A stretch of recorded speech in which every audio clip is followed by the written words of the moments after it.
The first historically documented mention of Israel occurs in 1207 BC, inscribed on the Merneptah stele discovered in Thebes. Pharaoh Merneptah's inscription records military campaigns in Canaan and notes, "Israel is laid waste. Its seed is not," providing external confirmation of Israel's presence as a socio-ethnic entity in the central highlands of Canaan. This stele, the earliest non-biblical reference to Israel, establishes the temporal and geographic parameters for the group's initial emergence. Archaeological surveys indicate that by the late 13th century BC, settlement patterns in the Central Highlands, regions including modern-day Samaria, Benjamin, and the hill country of Judah, reflect small, dispersed agrarian communities with distinctive architectural and material culture not typical of surrounding Canaanite city-states. Settlement archaeology indicates that Israelite villages were primarily composed of unwalled, small stone structures, often rectangular or circular, with central hearths and storage facilities. These settlements were located on hilltops, which provided defensible positions against incursions by neighboring groups and facilitated control over arable land and water sources.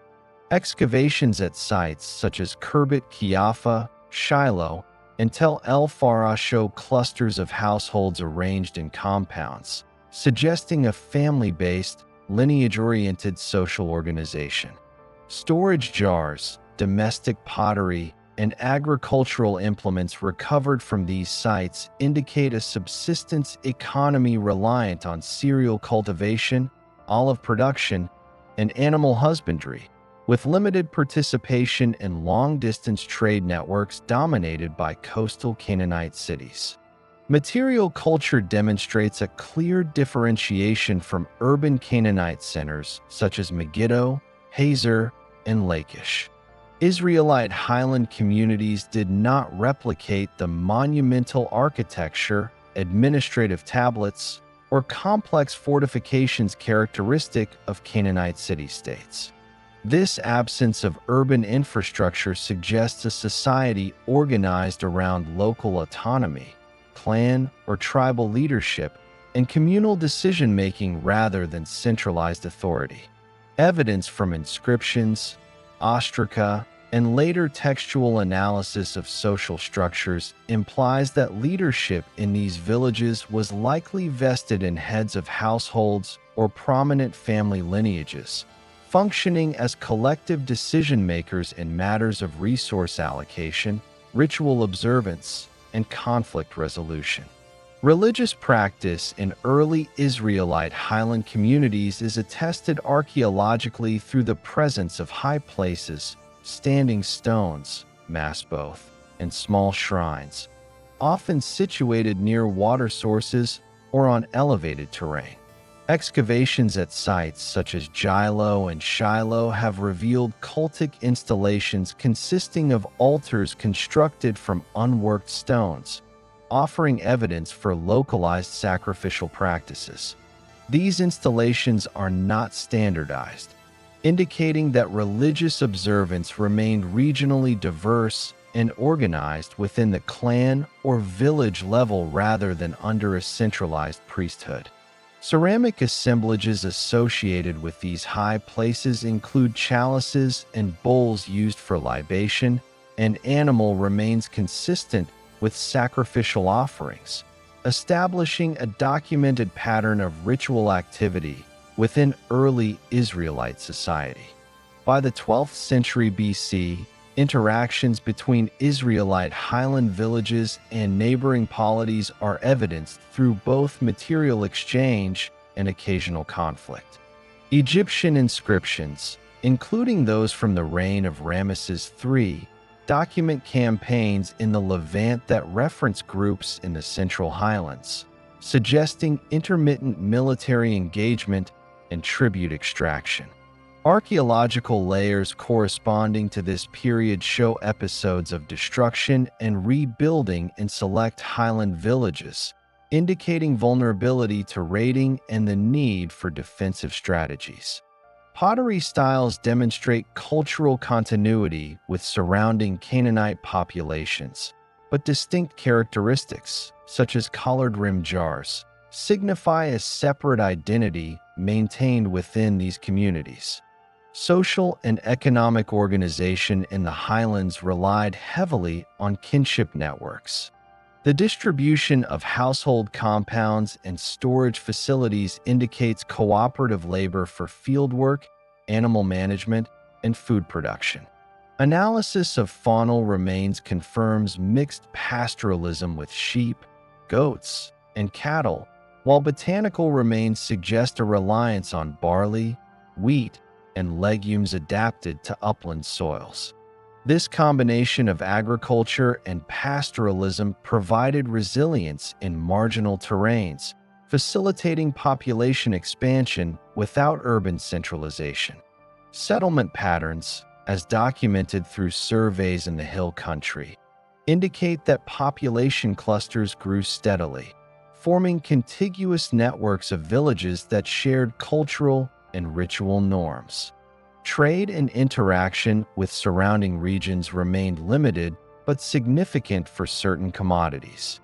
Archaeometric analysis of imported pottery fragments, such as Cypriot and Mycenaean wares, demonstrates occasional engagement with maritime trade networks, though the Israelite highlands did not develop port cities or major commercial hubs. These interactions suggest selective adoption of external material culture while maintaining local social structures and subsistence strategies. Inscriptions and contemporary administrative documents from Egypt further confirm that highland communities were recognized as distinct entities, occasionally paying tribute or indirectly involved in regional conflicts. By the late 11th century BC, patterns of inter-village alliances and collective defense emerged in the archaeological record. Fortified sites, such as Khirbet Kiafa, reflect a transition toward organized communal security. These early fortifications suggest the beginning of political consolidation in response to pressures from neighboring groups, including Philistine expansion along the coastal plain. Metalworking evidence, including the production of bronze weapons and tools, indicates localized craft specialization supporting both agricultural and military needs. The presence of communal granaries and coordinated storage facilities demonstrates emergent social structures capable of sustaining collective activity beyond the immediate household. Epigraphic evidence from the period remains sparse, but confirms literacy and administrative awareness in select highland centers. Ostraca and inscribed jar handles from later excavations at sites, such as Lachish, suggest that proto-writing or administrative notation may have been in use, supporting coordination for trade, tribute, or internal governance. While not indicative of widespread bureaucratic structures, these artifacts reveal emerging complexity within early Israelite society, aligning with trends toward political consolidation documented in subsequent centuries.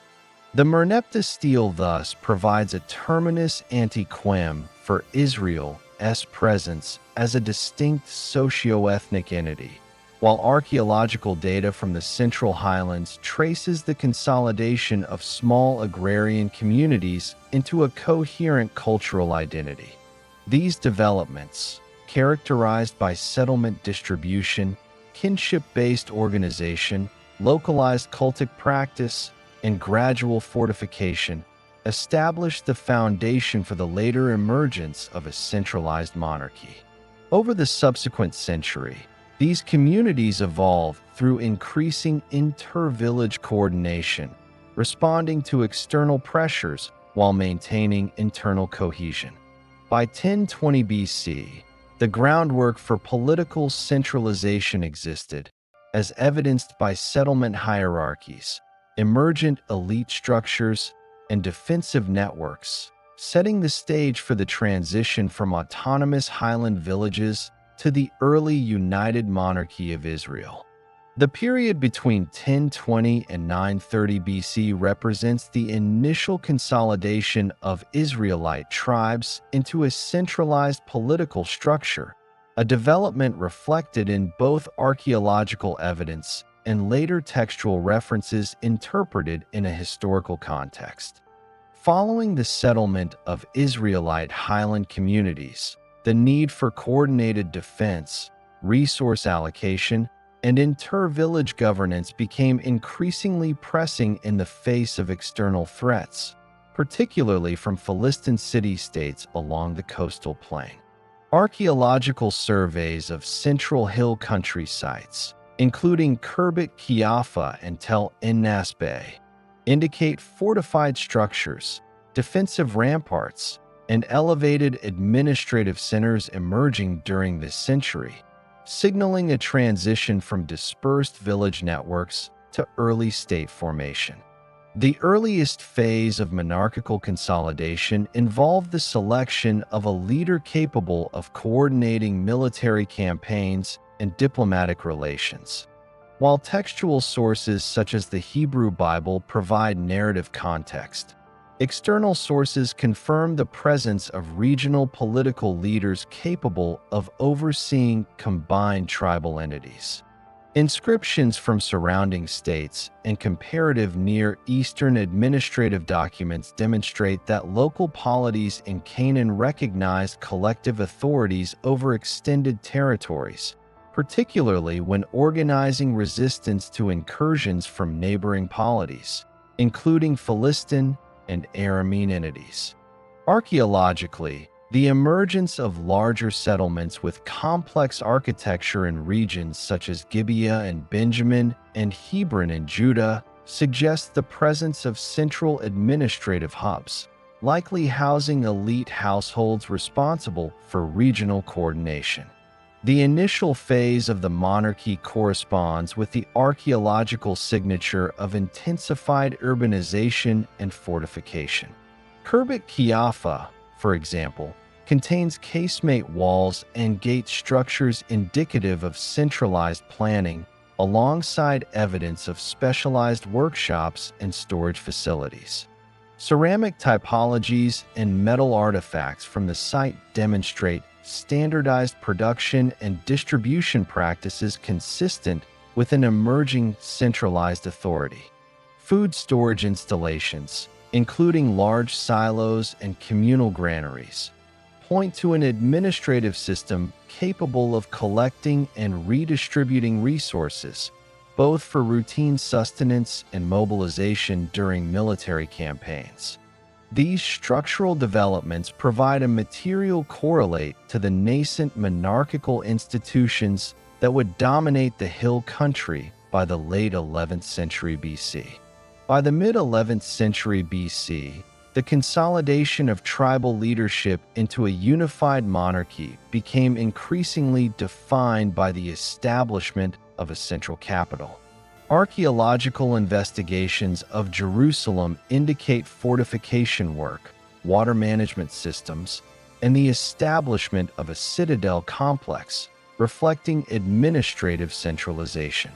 While direct inscriptions from this period within Jerusalem are absent, comparative analysis of contemporary Canaanite and Philistine administrative sites supports the interpretation of Jerusalem functioning as a political and logistical center. The coordination of military campaigns against Philistine settlements along the coastal corridor necessitated communication networks, logistical planning, and resource mobilization, functions that centralized urban centers were uniquely equipped to support. Material culture during this period reflects a synthesis of local highland traditions with influences from neighboring polities. Pottery assemblages retain characteristic collared rim jars and domestic forms, while imported ceramics from coastal trade hubs demonstrate selective engagement with broader Levantine exchange networks.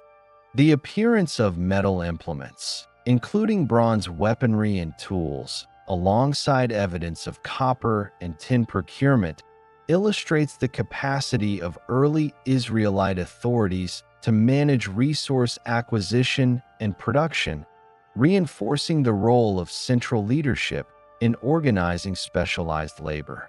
Archaeological layers reveal stratified settlements in which elite structures contain storage, craft, and administrative areas, contrasting with simpler domestic units in surrounding villages. The expansion and consolidation of administrative and religious infrastructure are further documented by evidence of early cultic centralization. Excavations at Shiloh indicate a formalized cultic site functioning as a regional religious hub. Remains of altars, storage facilities, and associated ritual artifacts demonstrate coordinated religious activity, consistent with centralized oversight of cultic observance. These developments correspond with textual references to an early central sanctuary, which, when combined with the archaeological record, indicates systematic integration of religious functions with political authority. While evidence is fragmentary, the material record supports the interpretation of religious centralization functioning alongside monarchical administration. Interactions with neighboring polities continued to shape Israelite political development. The Philistine Pentapolis, comprising Ashkelon, Ashdod, Ekron, Gath, and Gaza, remains prominent in archaeological layers contemporaneous with the early monarchy. Excavations reveal fortifications, weapon caches, and evidence of military engagement, consistent with documented regional conflict. The development of a centralized military apparatus in the highlands, including fortification networks and organized logistical structures, correlates with these external pressures. Trade networks, particularly in metals, olive oil, and wine, indicate that early Israelite authority was capable of coordinating both defensive and economic strategies within a framework of emerging state control. By the late 11th century BC, the consolidation of the monarchy is further evidenced through settlement hierarchy. Large, fortified sites such as Jerusalem, Hebron, and Shechem exhibit characteristics of political centers, including administrative architecture, storage facilities, and specialized workshops, while smaller villages maintain agrarian production and local governance. This hierarchical distribution of settlements, supported by material evidence, demonstrates the functional integration of central authority with peripheral communities. Population data derived from settlement density indicate that the Central Hill country was capable of sustaining a network of politically integrated villages under a single overarching leadership structure. Resource management and taxation under the emerging monarchy are inferred from evidence of granaries, storage installations, and controlled distribution of materials such as metal implements and trade goods. Archaeological studies at multiple Central Highland sites demonstrate standardized storage facilities and artifact assemblages indicative of coordinated collection and redistribution. These facilities align with contemporaneous practices in neighboring states, suggesting that early Israelite administration adopted similar mechanisms to support military, economic, and religious functions. The material record confirms that these institutions were capable of functioning across tribal territories, reinforcing the interpretation of centralized authority. By the early 10th century BC, the centralization of leadership extended to infrastructure and urban planning. Jerusalem's elevated administrative complex, combined with regional fortifications, establishes a foundation for long-term governance. Agricultural terraces, water cisterns, and irrigation systems document organized environmental management, crucial for sustaining urban and military populations. Archaeological evidence from household structures indicates stratification consistent with elite administrative families and supporting laborers. The coordination of agriculture, craft production, and defense demonstrates an integrated system of governance capable of sustaining both population growth and military requirements. The final decades of the United Monarchy's early formation are marked by a stabilization of central authority alongside emergent bureaucratic practices. While inscriptions directly attributed to Israelite monarchs are not extant, comparative Near Eastern sources confirm the existence of formalized record-keeping, administrative oversight, and codified tribute practices in polities of similar scale.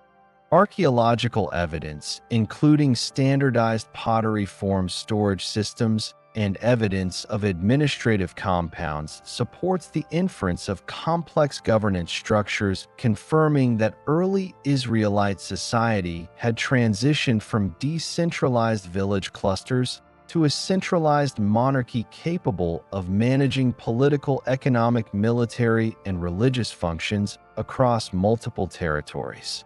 The integration of central leadership with tribal structures during this period establishes the foundation for subsequent state development. By the death of the first fully recognized monarchic authorities, the administrative, military, and religious infrastructure of the Hill Country demonstrates continuity sufficient to support a cohesive political entity. Archaeological data, corroborated by extra-biblical inscriptions and comparative studies of Levantine polities, confirm that Israel's Central Highlands had evolved into a politically organized monarchy capable of interacting with neighboring states, regulating internal affairs, and coordinating regional defense. These developments set the stage for territorial expansion, consolidation of Jerusalem as a capital, and the administrative and cultic centralization associated with the apex of the United Monarchy under subsequent rulers. Following the death of the early United Monarchy rulers around 930 BC, the Israelite polity underwent a significant structural division, giving rise to two distinct political entities, the Northern Kingdom of Israel and the Southern Kingdom of Judah. Archaeological and extra-biblical sources support this bifurcation, indicating the emergence of separate administrative centers, distinct dynastic sequences, and regional autonomy, while maintaining cultural continuity from the preceding highland settlements. The Northern Kingdom, commonly referred to as Israel, established its initial administrative center at Shechem. Excavations at Shechem reveal fortified citadels, organized urban planning, and storage facilities consistent with centralized political control. Over the subsequent decades, Israel shifted its capital to Tirzah, where similar fortifications and infrastructure developments are evident.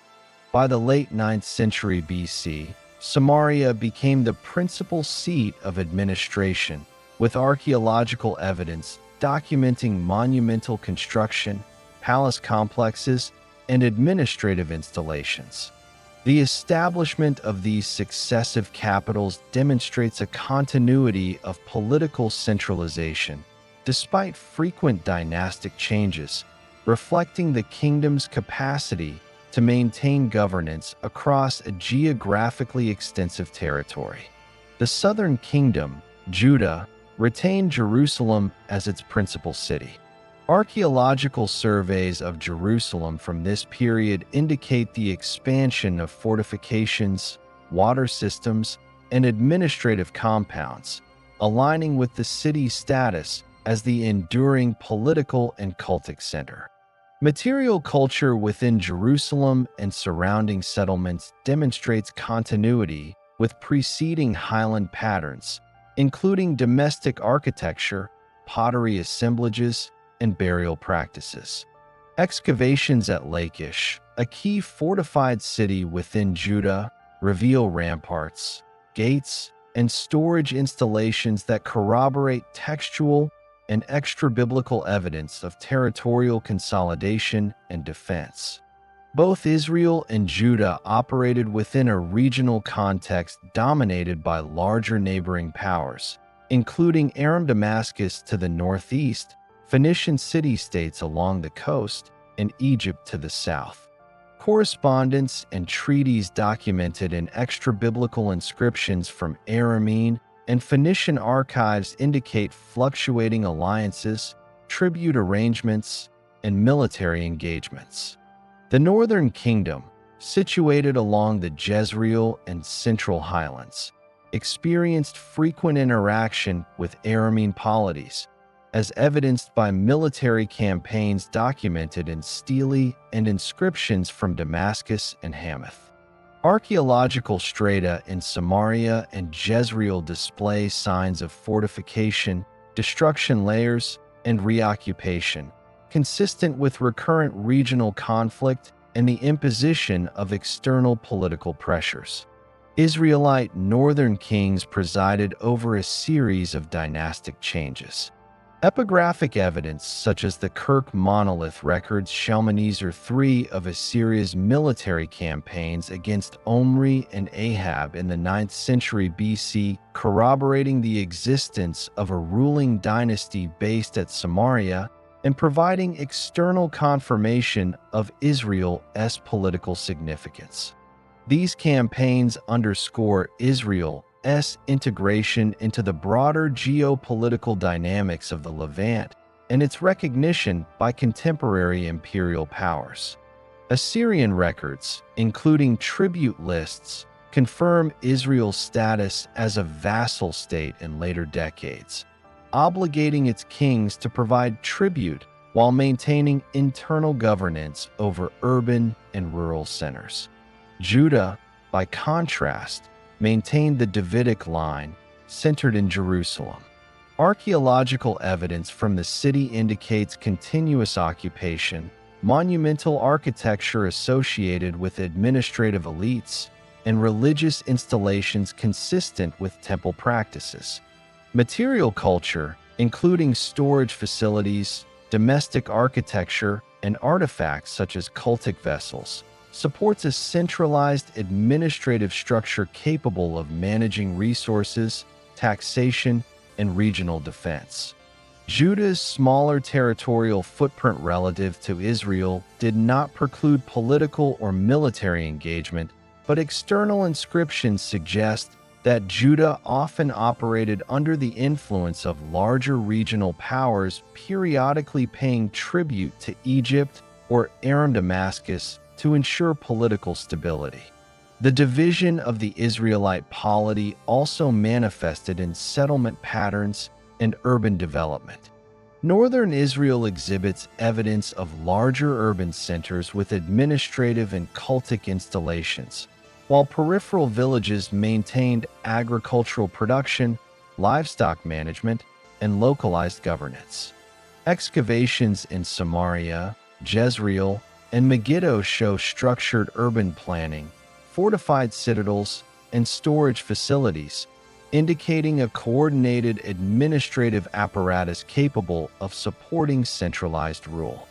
Judah's archaeological record presents a more dispersed settlement pattern, with fortified towns connected to Jerusalem through trade and administrative networks.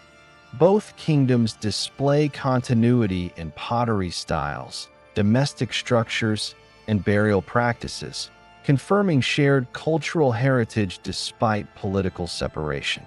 Religious infrastructure and cultic practices in Israel and Judah reflect both continuity and differentiation. Northern centers such as Samaria and Bethel show evidence of local sanctuaries, altars, and cultic installations, while Judah maintained central temple structures in Jerusalem. Archaeological excavations reveal high places, standing stones, and altars associated with ritual activity across both kingdoms. These installations, while diverse, indicate organized cultic systems integrated into administrative frameworks, reinforcing central authority and regulating regional religious practice. Evidence from inscriptions and cultic vessels demonstrates a systematic management of sacrificial practices, offerings, and associated economic activities, suggesting institutionalized religious administration aligned with political governance. Assyrian expansion in the 8th century BC had a decisive impact on both kingdoms. Inscriptions and reliefs from Tiglath-Pileser III, Shalmaneser V, and Sargon II document campaigns in the Levant, providing external confirmation of military interventions and political subordination. Israel, situated along strategic trade routes and adjacent to Aram Damascus, became a vassal state, obligated to pay tribute and participate in Assyrian military alliances. Archaeological evidence from Samaria demonstrates destruction layers consistent with sieges and the eventual collapse of centralized control, culminating in the Assyrian conquest of 722 BC. The deportation of populations and installation of Assyrian administrative systems are documented in both Assyrian annals and archaeological strata, reflecting the kingdom's absorption into the imperial provincial structure. Judah's response to Assyrian dominance differed. Archaeological evidence from Jerusalem, Lachish, and other fortified sites indicates military preparedness, fortification enhancement, and resource management consistent with vassal status. Assyrian inscriptions corroborate the payment of tribute and occasional military assistance, while also documenting punitive campaigns against revolts or noncompliance. Judah retained its political and religious structures, with Jerusalem functioning as a central administrative hub. Excavations show continued palace construction, storage facilities, and urban organization, supporting the interpretation of a resilient administrative system capable of maintaining governance under external oversight. The interaction between Israel and Judah during this period was complex and primarily defined by diplomacy, alliance formation, and occasional conflict. Archaeological and epigraphic evidence shows trade in metals, ceramics, and agricultural goods, as well as coordinated defense efforts in response to external threats. Both kingdoms maintained networks of fortified settlements, communication routes, and logistical infrastructure, ensuring internal cohesion despite territorial and political division. Settlement hierarchies indicate an integration of urban centers with surrounding rural communities, enabling resource mobilization for military and administrative purposes. The chronological endpoint of this segment, 722 BC, marks the fall of the northern kingdom of Israel. Assyrian campaigns, documented in annals and reliefs, culminated in the capture of Samaria.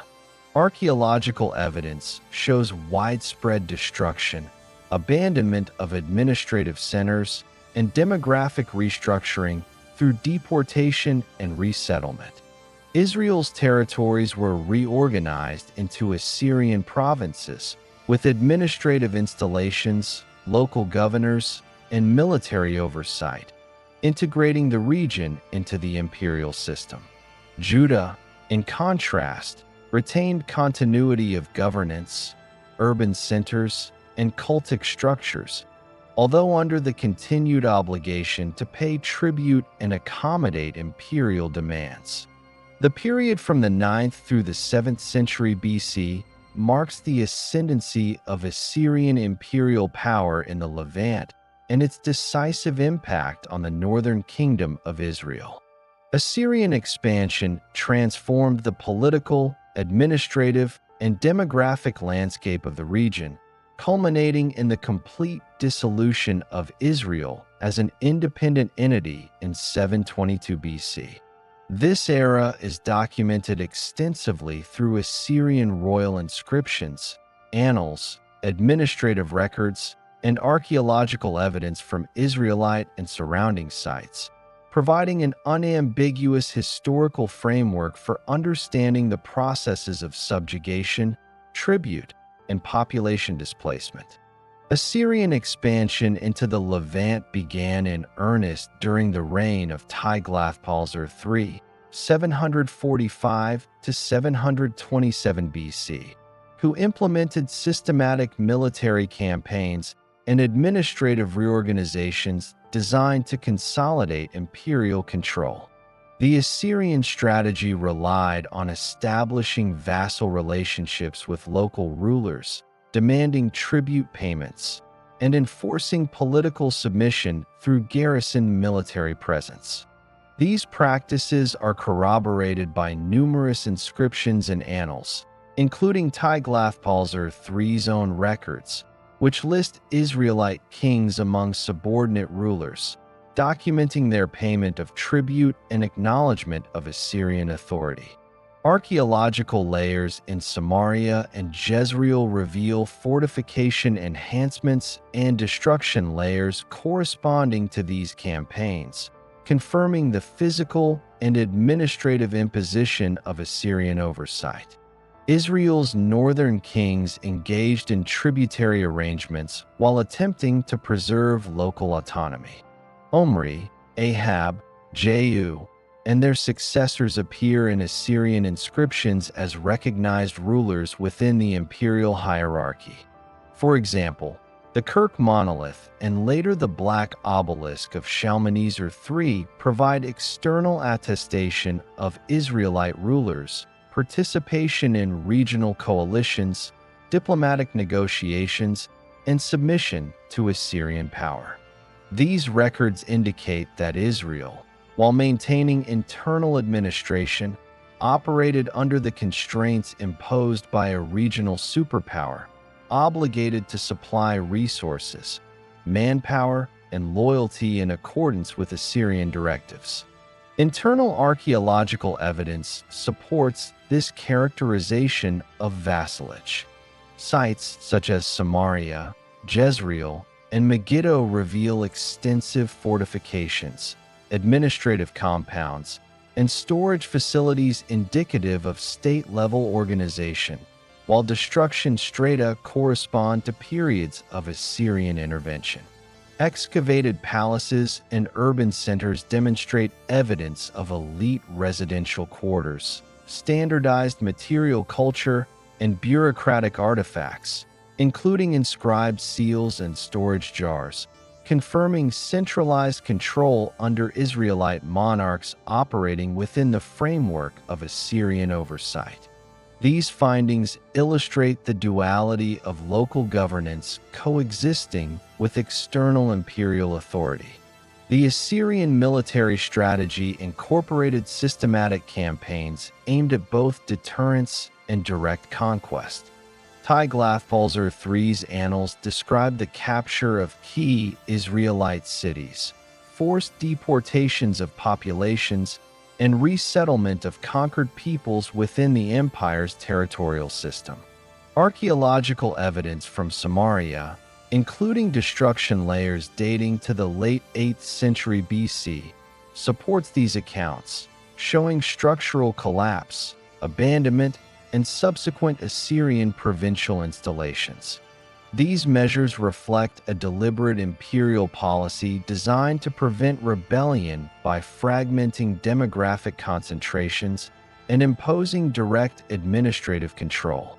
Shalmaneser V, 727 to 722 BC, continued these policies, focusing on Israel's remaining urban centers, particularly Samaria. Assyrian annals and the Babylonian Chronicle record prolonged sieges, military encirclement, and eventual capitulation. Archaeological excavation of Samaria reveals stratigraphic layers of destruction consistent with siege warfare, followed by the establishment of Assyrian administrative buildings, storage facilities, and population redistribution. The Assyrian practice of deporting significant portions of Israelite inhabitants to distant provinces is documented in royal inscriptions, confirming both the dissolution of local political structures and the imposition of imperial demographic strategies. The fall of Samaria in 722 BC, under Sargon II, represents the culmination of Assyrian domination.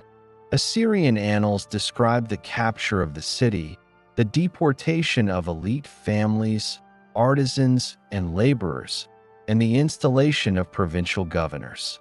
Archaeological strata corroborate widespread destruction, abandonment of elite palaces, and restructuring of urban layouts consistent with Assyrian administrative requirements. Remaining local populations were supplemented by relocated groups from other regions of the empire, creating a heterogeneous provincial population under direct Assyrian supervision. This process effectively terminated the northern kingdom of Israel as a cohesive political entity. The integration of Israelite territories into the Assyrian provincial system included administrative, military, and economic components. Provincial centers were established at former Israelite capitals and fortified sites, equipped with garrisons and administrative personnel. Taxation and tribute were standardized, including agricultural produce, livestock, and manufactured goods, ensuring Assyrian economic control. Archaeological evidence of storage jars, administrative seals, and standardized construction methods demonstrates the replication of Assyrian bureaucratic structures across conquered territories. Roads and logistical networks were enhanced to facilitate troop movements, communication, and the movement of tribute, reinforcing imperial oversight. Judah, in contrast, maintained a distinct trajectory during this period. Archaeological evidence from Jerusalem, Lachish, and other fortified sites indicates that Judah remained a vassal state under Assyrian authority while preserving internal administration. Assyrian inscriptions, including those of Tiglath-Pileser III and Sennacherib, record Judahite kings paying tribute and submitting to imperial oversight. These records detail the delivery of gold, silver, and agricultural produce, confirming Judah's status as a subordinate polity. Excavations at Lachish reveal siege ramp constructions and destruction layers corresponding to Assyrian campaigns, demonstrating the application of military pressure to enforce compliance, while Jerusalem's fortifications and administrative structures remained intact, supporting continued governance under Assyrian supervision. Assyrian control also extended to regional infrastructure and trade. Roads connecting Israelite and Judahite territories facilitated the movement of troops, administration, and goods. Archaeological evidence of road construction, milestones, and storage facilities along these routes supports the integration of the Levant into the Assyrian logistical network. Trade in metals, timber, and luxury goods continued under imperial regulation, providing economic incentives for compliance and reinforcing the administrative framework imposed on local rulers. Religious structures in Israelite territories reflect continuity alongside imperial domination. Excavations in northern sites show maintained sanctuaries, high places, and cultic installations, suggesting that local religious practices persisted under Assyrian administration. Similarly, in Judah, temple structures and cultic facilities in Jerusalem continued to function, indicating that Assyrian governance allowed the maintenance of established religious institutions while incorporating political and fiscal control. Artifacts, including altars, cultic vessels, and inscriptions, document ongoing ritual activity within the context of provincial oversight. The Assyrian period fundamentally reshaped the demographic and political landscape of northern Israel. Deportation of populations, introduction of new groups, and imposition of imperial governance dissolved Israelite tribal cohesion. Archaeological evidence of settlement abandonment, coupled with the establishment of Assyrian administrative centers, confirms the cessation of autonomous Israelite political organization. In contrast, Judah retained continuity in governance, urban centers, and religious institutions, illustrating a differential impact of Assyrian policy across the region. These developments established long-term patterns of political subordination, demographic restructuring, and administrative centralization that persisted into subsequent Babylonian domination. The period from 605 to 539 BC marks the transition from Assyrian dominance to Babylonian hegemony over the Levant, including Judah, culminating in the destruction of Jerusalem and the exile of significant portions of the elite population. This era is documented through Babylonian royal inscriptions, administrative correspondence, archaeological layers in Judahite cities, and corroborating material evidence, providing a comprehensive record of political, military, and demographic transformations. Following the collapse of Assyrian power in the late 7th century BC, Babylonian influence expanded into former Assyrian territories. In 605 BC, the Babylonian king Nebuchadnezzar II decisively defeated Egyptian forces at Carchemish, securing control over the Levant. Contemporary Babylonian chronicles and cuneiform inscriptions explicitly document the imposition of vassalage over Judah and other Levantine territories, confirming a hierarchical political structure in which local rulers maintained limited internal autonomy while providing tribute and military support to Babylon. Judah, under King Jehoiakim, initially maintained allegiance to Egypt before shifting its alignment to Babylon following Carchemish. Babylonian administrative correspondence, preserved on clay tablets, indicates the collection of tribute, requisitioning of labor, and regulation of local governance. Archaeological evidence from Jerusalem and other Judahite cities, including Lachish, Mizpah, and Hebron, shows construction of fortifications and administrative compounds reflecting continued local authority under Babylonian oversight. Storage jars, inscriptions, and seals recovered from these sites demonstrate the operational management of resources for both domestic administration and imperial obligations. The first major disruption occurred in 597 BC, following a rebellion by Jehoiakim's successor, Jehoiakim. Babylonian records, including the Babylonian Chronicles, report the siege and capture of Jerusalem. The deportation of the king, officials, artisans, and soldiers to Babylon is documented both in cuneiform records and corroborated indirectly by archaeological stratigraphy showing destruction layers within the city. Artifacts such as administrative seals and inscribed tablets indicate the transfer of bureaucratic functions and human resources, marking the beginning of the systematic exile process that would reshape Judahite society. Following the initial deportation, Zedekiah was installed as a Babylonian vassal king. Archaeological and textual evidence indicate that he administered the remaining population and continued routine civic and cultic activities under Babylonian supervision. Economic management involved taxation, agricultural production, and coordination of trade within imperial parameters.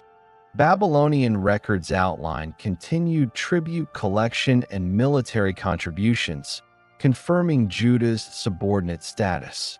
Excavations at Jerusalem reveal the maintenance of urban infrastructure, including storage facilities and administrative centers, consistent with ongoing governance during vassalage.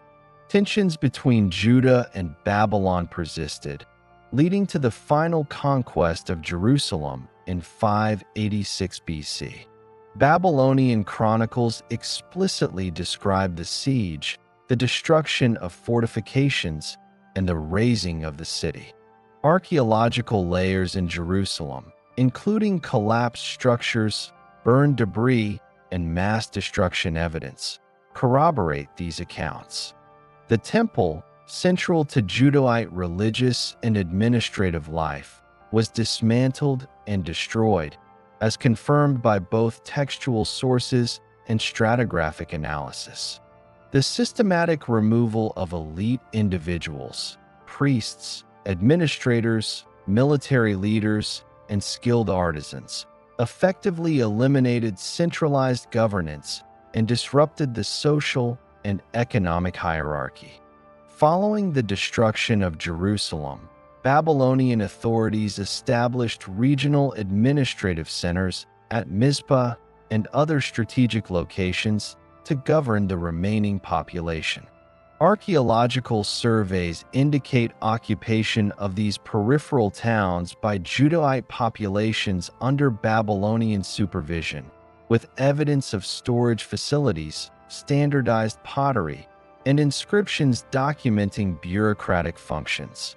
Local governance operated within imperial frameworks, emphasizing tribute collection, resource management, and maintenance of order among a depopulated and restructured community.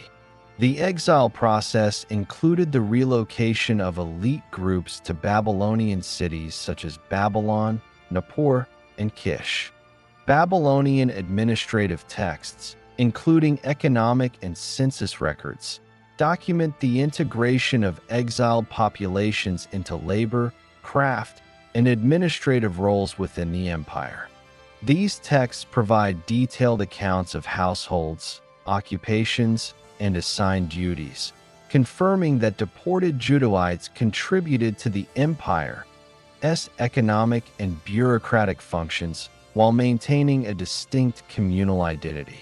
Archaeological evidence from Babylonian sites includes residential and administrative structures accommodating foreign populations, corroborating textual records of Judahite integration. Religious and cultural activity persisted both in Judah and in exile, although centralized cultic practice in Jerusalem ceased with the destruction of the temple. Archaeological findings, including high places and household altars, indicate localized ritual continuity in peripheral towns. In Babylon, cuneiform texts and inscriptions reference exiled communities maintaining administrative, scholarly, and craft traditions, suggesting a measure of continuity in social and cultural practices.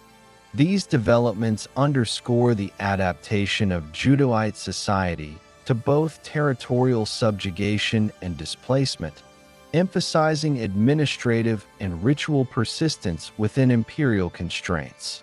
Economic structures under Babylonian domination were highly regulated.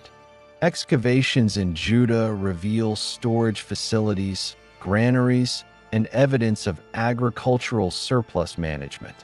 Babylonian administrative tablets detail taxation of produce, livestock, and craft goods, confirming a standardized fiscal system imposed on vassal territories. Trade networks remained active, with transport of goods along established routes to Babylonian centers. Artifact assemblages, including imported ceramics and metallurgical items, demonstrate continued participation in regional commerce under imperial regulation, integrating Judahite production into the broader Babylonian economy. The fall of Jerusalem in 586 BC represents a key demographic and political turning point. Archaeological stratigraphy shows destruction of residential, administrative, and cultic structures, followed by the reoccupation of peripheral sites under imperial oversight. Babylonian inscriptions and administrative correspondence document the redistribution of land, the imposition of governors, and the reassignment of remaining populations. Evidence of temporary occupation in towns such as Mizpah and the maintenance of road networks indicates the operational functionality of imperial administration following the conquest. By 539 BC, the Babylonian Empire itself fell to Cyrus the Great of Persia, creating conditions for subsequent geopolitical restructuring in the region. The administrative systems and population movements established under Babylonian rule set the stage for the Persian provincial system in Yehud.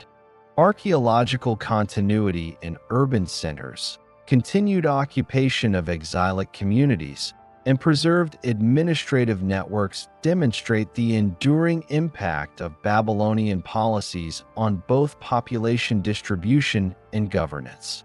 These arrangements provide the historical context for the return of exiles under Persian authorization, temple reconstruction, and the re-establishment of centralized civic and religious authority. The conquest of Babylon by Cyrus the Great in 539 BC marks the beginning of Persian imperial rule over the Levant, including the territory historically identified with Judah. The Achaemenid administrative system reorganized conquered regions into satrapies and smaller provinces, creating a framework in which Yehud, the Persian designation for the former Judahite territory, functioned as a provincial entity under imperial supervision. Persian administrative documents, inscriptions, and archaeological evidence provide a clear historical record of political, economic, and religious restructuring in Yehud during this period.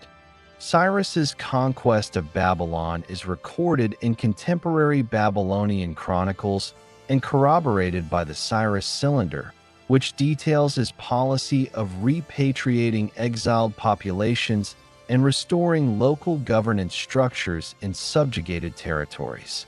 In the case of Yehud, these policies facilitated the return of Judahite exiles from Babylon, including elites, skilled artisans, and administrative personnel. Archaeological surveys of Jerusalem, Mizpah, and other settlements indicate renewed occupation layers beginning in the late 6th century BC, consistent with historical accounts of repatriation and resettlement. These layers include domestic structures, storage facilities, and public architecture aligned with the Persian provincial administration.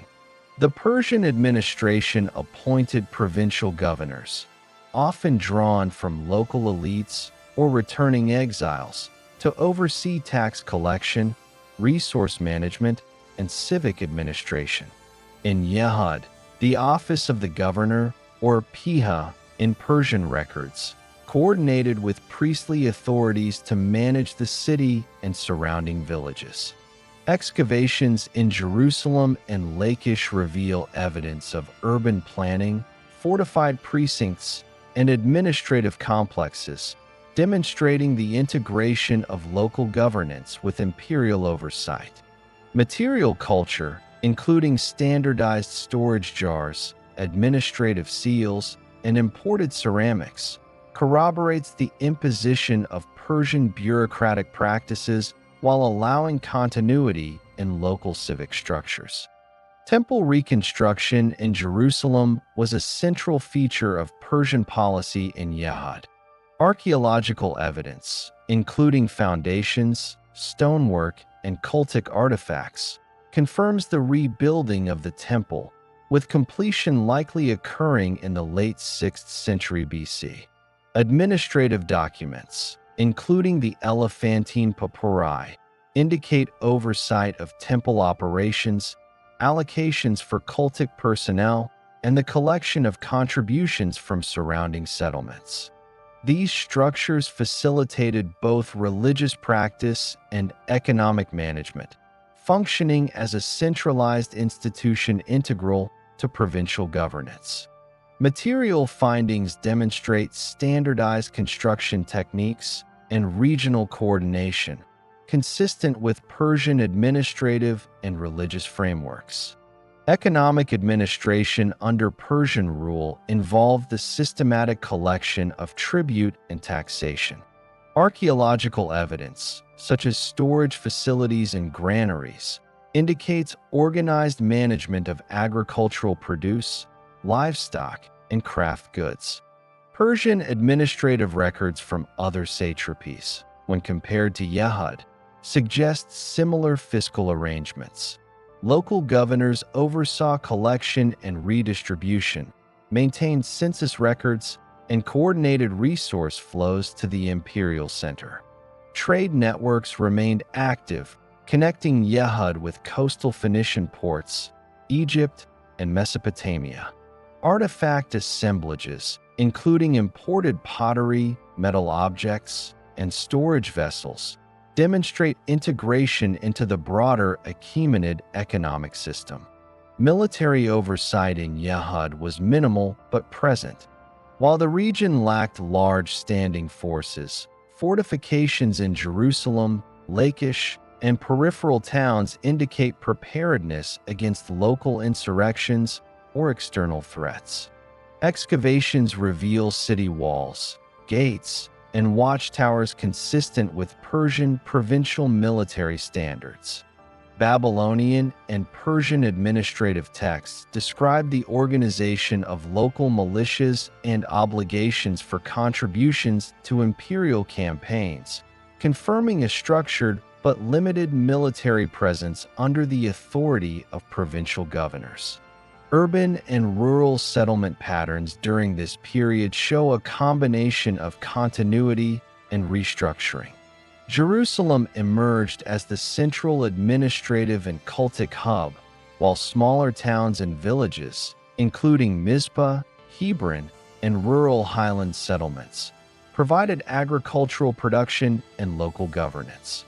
Archaeological strata indicate repairs, rebuilding of fortifications, and construction of storage and processing facilities for cereals, olives, and wine.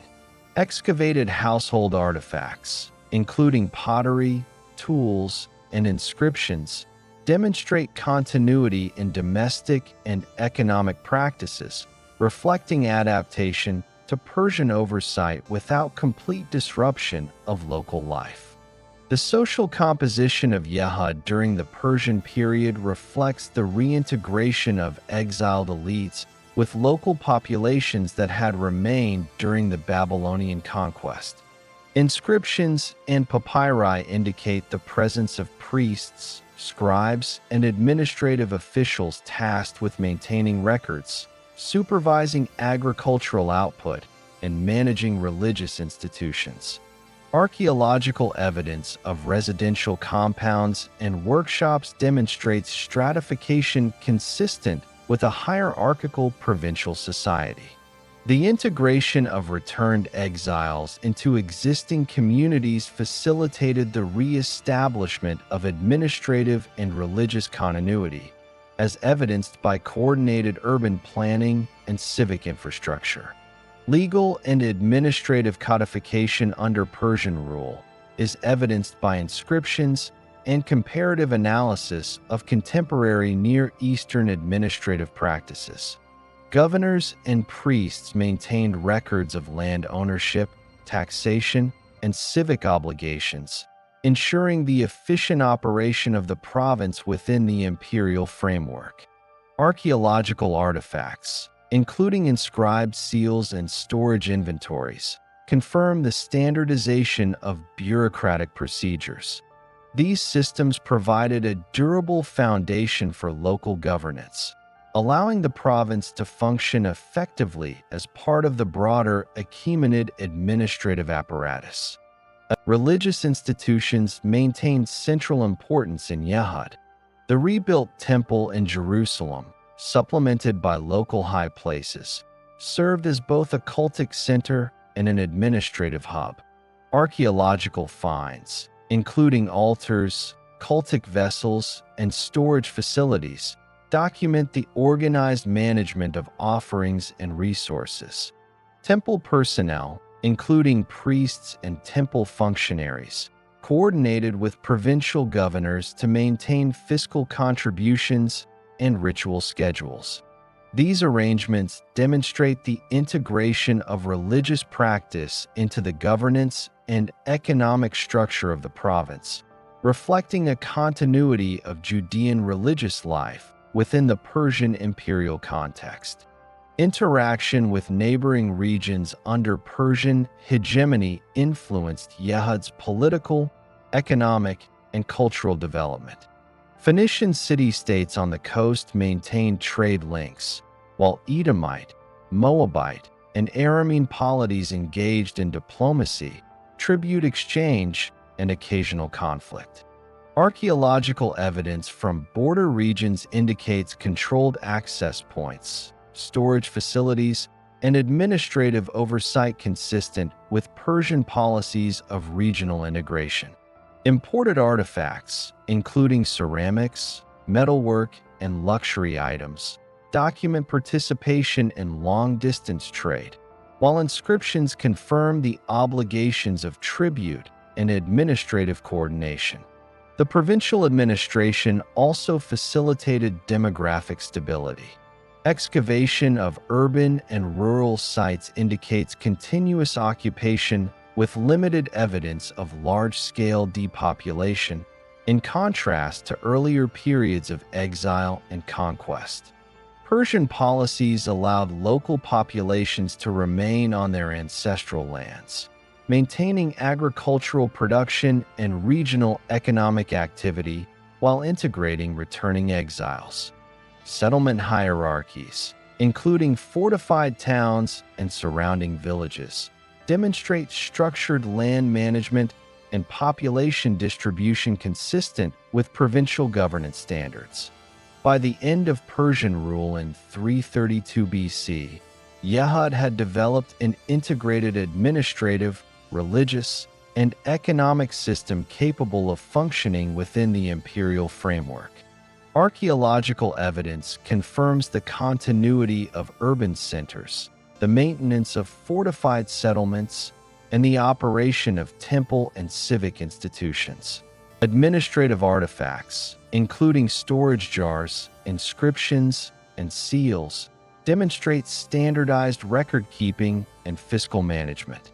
Trade networks and infrastructure, including roads and storage installations, enabled the province to participate in regional economic and political systems, ensuring stability and continuity throughout the Persian period.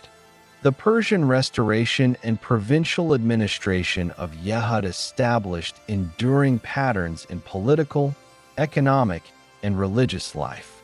Repatriation of exiles, reconstruction of the temple, and establishment of centralized governance allowed Judahite society to recover from Babylonian exile while operating under imperial oversight. Archaeological and textual evidence confirms the integration of local administrative practices with Persian bureaucratic norms, the continuity of religious institutions, and the stability of settlements and population centers. These developments provide the historical foundation for subsequent Hellenistic rule following Alexander the Great's conquest, marking the final stages of the Persian provincial period in the Levant. The conquest of the Levant by Alexander the Great in 332 BC initiated the Hellenistic period, fundamentally altering the political, cultural, and administrative landscape of the region historically identified with Judah, later known as Judea. Following Alexander's campaigns, the territory was incorporated into his rapidly expanding empire, bringing Persian provincial structures into contact with Hellenistic governance, language, and urban planning. After Alexander died in 323 BC, the region came under the control of his successors, the Didachi, including the Ptolemaic dynasty based in Egypt and, later, the Seleucid dynasty centered in Syria. Contemporary sources, including Egyptian administrative records, Seleucid royal inscriptions, and archaeological findings, document the political transitions, cultural adaptations, and administrative reorganization that define this period.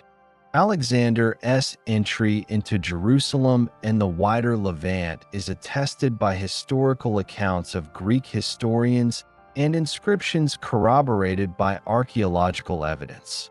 The conquest was largely administrative rather than militarily destructive, preserving local urban centers and religious institutions. Persian provincial governors were replaced by Hellenistic administrators or local leaders who operated under the authority of the Macedonian administration. Excavations in Jerusalem, Shechem, and surrounding settlements indicate continuity of urban occupation, residential patterns, and cultic practices, reflecting the integration of local structures within Hellenistic frameworks. Following Alexander's death, the Ptolemaic dynasty, 323 to 198 BC, administered Judea as a peripheral province of the Egyptian kingdom. Ptolemaic administrative correspondence, preserved in papyri from Egypt and Palestine, details the collection of tribute, resource management, and coordination of military obligations. Cities such as Jerusalem, Mizpah, and smaller rural settlements maintained local governance under appointed officials, with evidence from archaeological layers showing fortification maintenance, administrative buildings, and storage facilities for tribute. Economic production, particularly cereals, wine, and olive oil, continued under imperial supervision, supplying both local consumption and Ptolemaic tribute demands.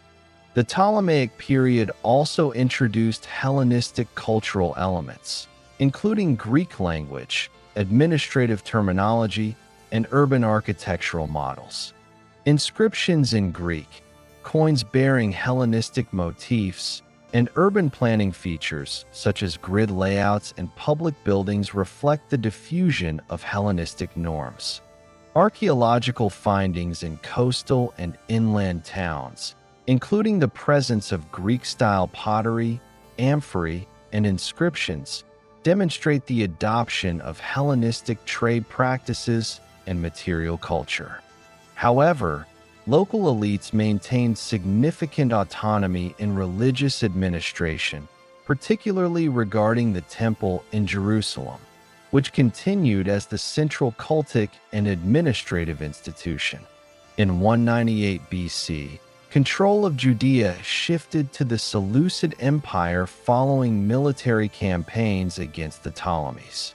Seleucid administrative records, inscriptions, and royal decrees indicate the imposition of direct oversight over taxation, military conscription, and civic administration.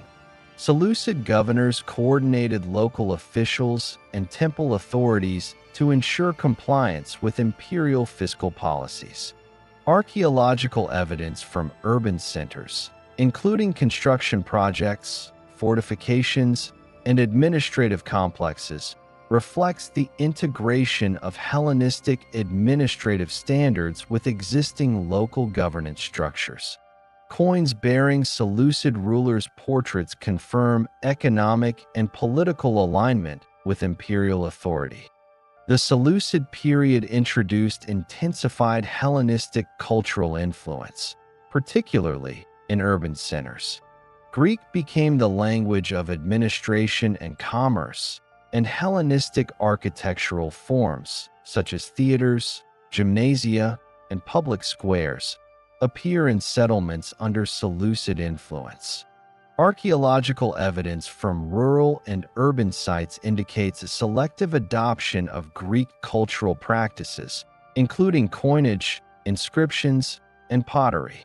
Religious administration remained centralized in Jerusalem, with the temple serving as both a cultic center and an economic hub, coordinating offerings, land management, and resource allocation. Tensions arose between the Seleucid administration and local authorities over cultural and administrative interventions. Archaeological records, including destruction layers, fortification enhancements, and construction of defensive structures, suggest localized resistance to external policies. Historical inscriptions and administrative correspondence indicate disputes over taxation, military levies, and interference in temple governance. These records provide evidence of political negotiation, economic stress, and administrative friction, illustrating the interaction between imperial authority and local governance without relying on narrative speculation. The Seleucid imposition of Hellenistic norms also extended to civic and military organization. Local leaders were required to contribute troops for imperial campaigns, maintain infrastructure, and enforce tribute collection. Excavations in urban centers reveal administrative buildings, barracks, and storage facilities aligned with Seleucid military logistics. Coins and inscriptions document the integration of Judea into regional economic networks and imperial currency systems. Trade with coastal and inland centers facilitated the movement of agricultural produce, metals, and manufactured goods, ensuring the province's contribution to Seleucid economic and military priorities. Social and economic structures in Judea adapted to these changes while maintaining continuity in local governance. Archaeological evidence demonstrates ongoing settlement in Jerusalem, Mizpah, Hebron, and rural highland villages. Agricultural production persisted, supplemented by trade with Seleucid-controlled coastal cities. Material culture, including domestic architecture, pottery assemblages, and workshop remains, indicates both continuity and selective adoption of Hellenistic techniques. Administrative documents, seals, and inscriptions confirm structured land management, taxation, and resource distribution, reflecting coordination between local elites and Seleucid administrators. Religious institutions maintained central importance throughout the Hellenistic period. The temple in Jerusalem continued to operate as the focal point of cultic and economic activity, with archaeological evidence of reconstruction, altars, and storage facilities for offerings. Inscriptions and papyri document the allocation of resources, priestly appointments, and regulatory oversight of cultic operations.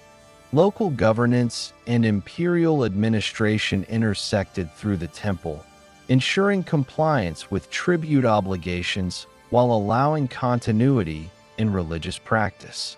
High places in rural areas continued to function, indicating decentralized ritual activity alongside centralized cultic administration. Cultural transformation during the Hellenistic period is also documented through material remains. Greek-style pottery, amphory, inscriptions, coins, and architectural elements reflect the selective adoption of Hellenistic aesthetics and practices. Urban planning in certain cities demonstrates alignment with Hellenistic models, while rural areas show continuity of indigenous architectural and agricultural practices. Trade networks connected inland Judea to Mediterranean markets, evidenced by imported materials, ceramics, and coinage, reflecting integration into the broader Hellenistic economic system without erasing local administrative and religious structures. The historical record shows that the Hellenistic period culminated in political and social conditions that facilitated the emergence of local uprisings in response to administrative, cultural, and religious pressures. By the mid-2nd century BC, tensions regarding Seleucid interference in religious governance and civic administration led to organized resistance movements. Archaeological evidence of fortified sites, destruction layers, and urban reorganizations aligns with historical inscriptions documenting the Hasmonean Revolt. These developments reflect the intersection of imperial oversight, local administration, and religious institution management, setting the stage for the re-establishment of an independent Judean polity under the Hasmoneans. By 167 BC, Judea had experienced over 150 years of Hellenistic rule, encompassing both Ptolemaic and Seleucid administration. Archaeological and epigraphic records confirm continuous urban occupation, integration into imperial administrative and economic systems, selective adoption of Hellenistic cultural norms, and the persistence of local religious institutions. Settlement patterns, trade networks, fortifications, and administrative buildings illustrate the adaptation of Judea to the structures of Hellenistic governance, while preserving foundational social, economic, and religious practices established during the Persian period. The period from 167 to 63 BC marks the emergence of the Hasmonean dynasty, establishing Judea as an independent kingdom following decades of Hellenistic administrative and cultural pressure. Historical documentation, including contemporary Greek, Seleucid, and Roman sources, combined with extensive archaeological evidence, provides a clear record of political consolidation, territorial expansion, and administrative development during this period. The events reflect a transition from provincial governance under Hellenistic empires to autonomous rule, with Judea maintaining its own administration, military structures, and religious institutions. The Hasmonean Revolt commenced in 167 BC in response to Seleucid interventions in Jerusalem, particularly attempts to assert control over the temple and its administration. Historical accounts, preserved in works by Josephus and corroborated through Greek inscriptions, confirm that Seleucid policies challenged local governance and religious authority, provoking organized opposition. Archaeological layers in Jerusalem show fortifications reinforced during this period, evidence of localized resistance, and destruction corresponding to conflicts with Seleucid forces, demonstrating the material impact of political and military confrontations. Leadership of the revolt emerged among the Hasmonean family, originally priests with administrative and religious responsibilities. Sources indicate that the revolt combined religious authority with military organization, coordinating forces to recapture Jerusalem and secure control of key settlements. Excavations reveal fortified urban precincts, defensive towers, and weapon assemblages dating to the late 2nd century BC, supporting textual evidence of sustained military operations. These defensive structures provided both protection for the urban population and operational bases for the emerging Hasmonean administration. The initial phase of the revolt involved the seizure of Jerusalem and its fortifications, establishing centralized control over civic and cultic institutions. Archaeological findings, including temple precinct modifications, storage facilities, and administrative buildings, indicate reorganization of resources and governance. Historical inscriptions reference appointments of officials to manage taxation, land distribution, and civic duties, demonstrating the establishment of an operational bureaucratic framework. Temple functions were reinstated under local oversight, maintaining continuity in religious administration while supporting the new political authority. Territorial expansion characterized the Hasmonean period, with the kingdom gradually extending control over surrounding regions, including Idumea, Samaria, and parts of Galilee.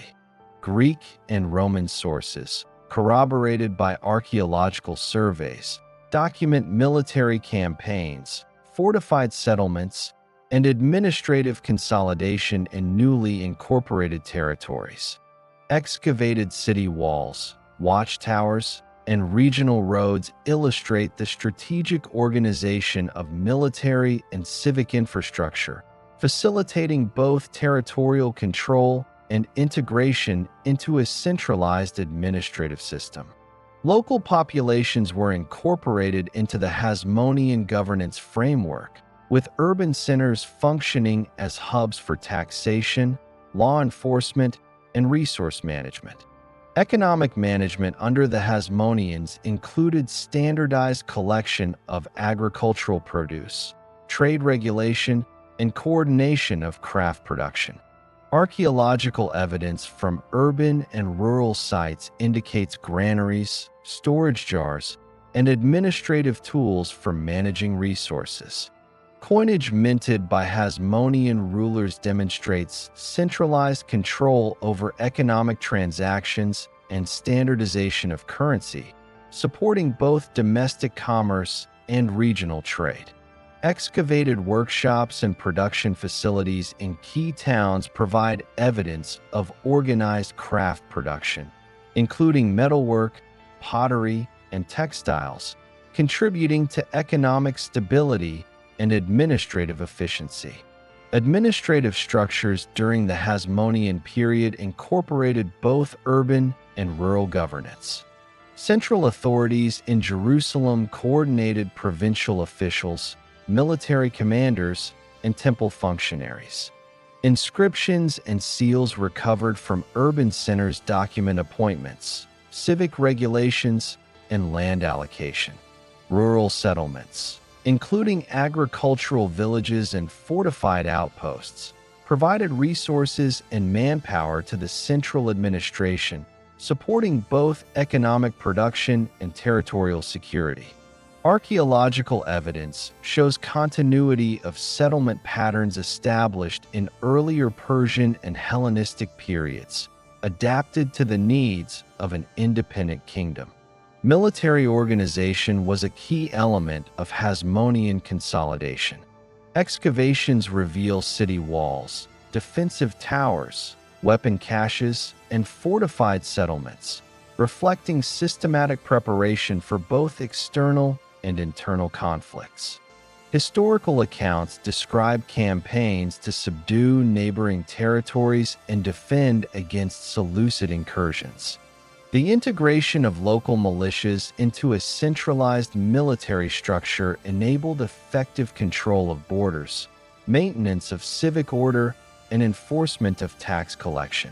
Military infrastructure also facilitated rapid response to uprisings or threats, demonstrating an operational system of governance intertwined with security. Religious administration remained central to Hasmonean rule.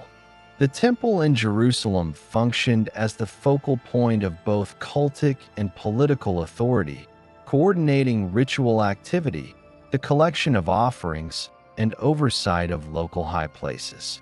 Archaeological evidence, including altars, storage facilities, and inscriptions, documents the organized management of temple resources.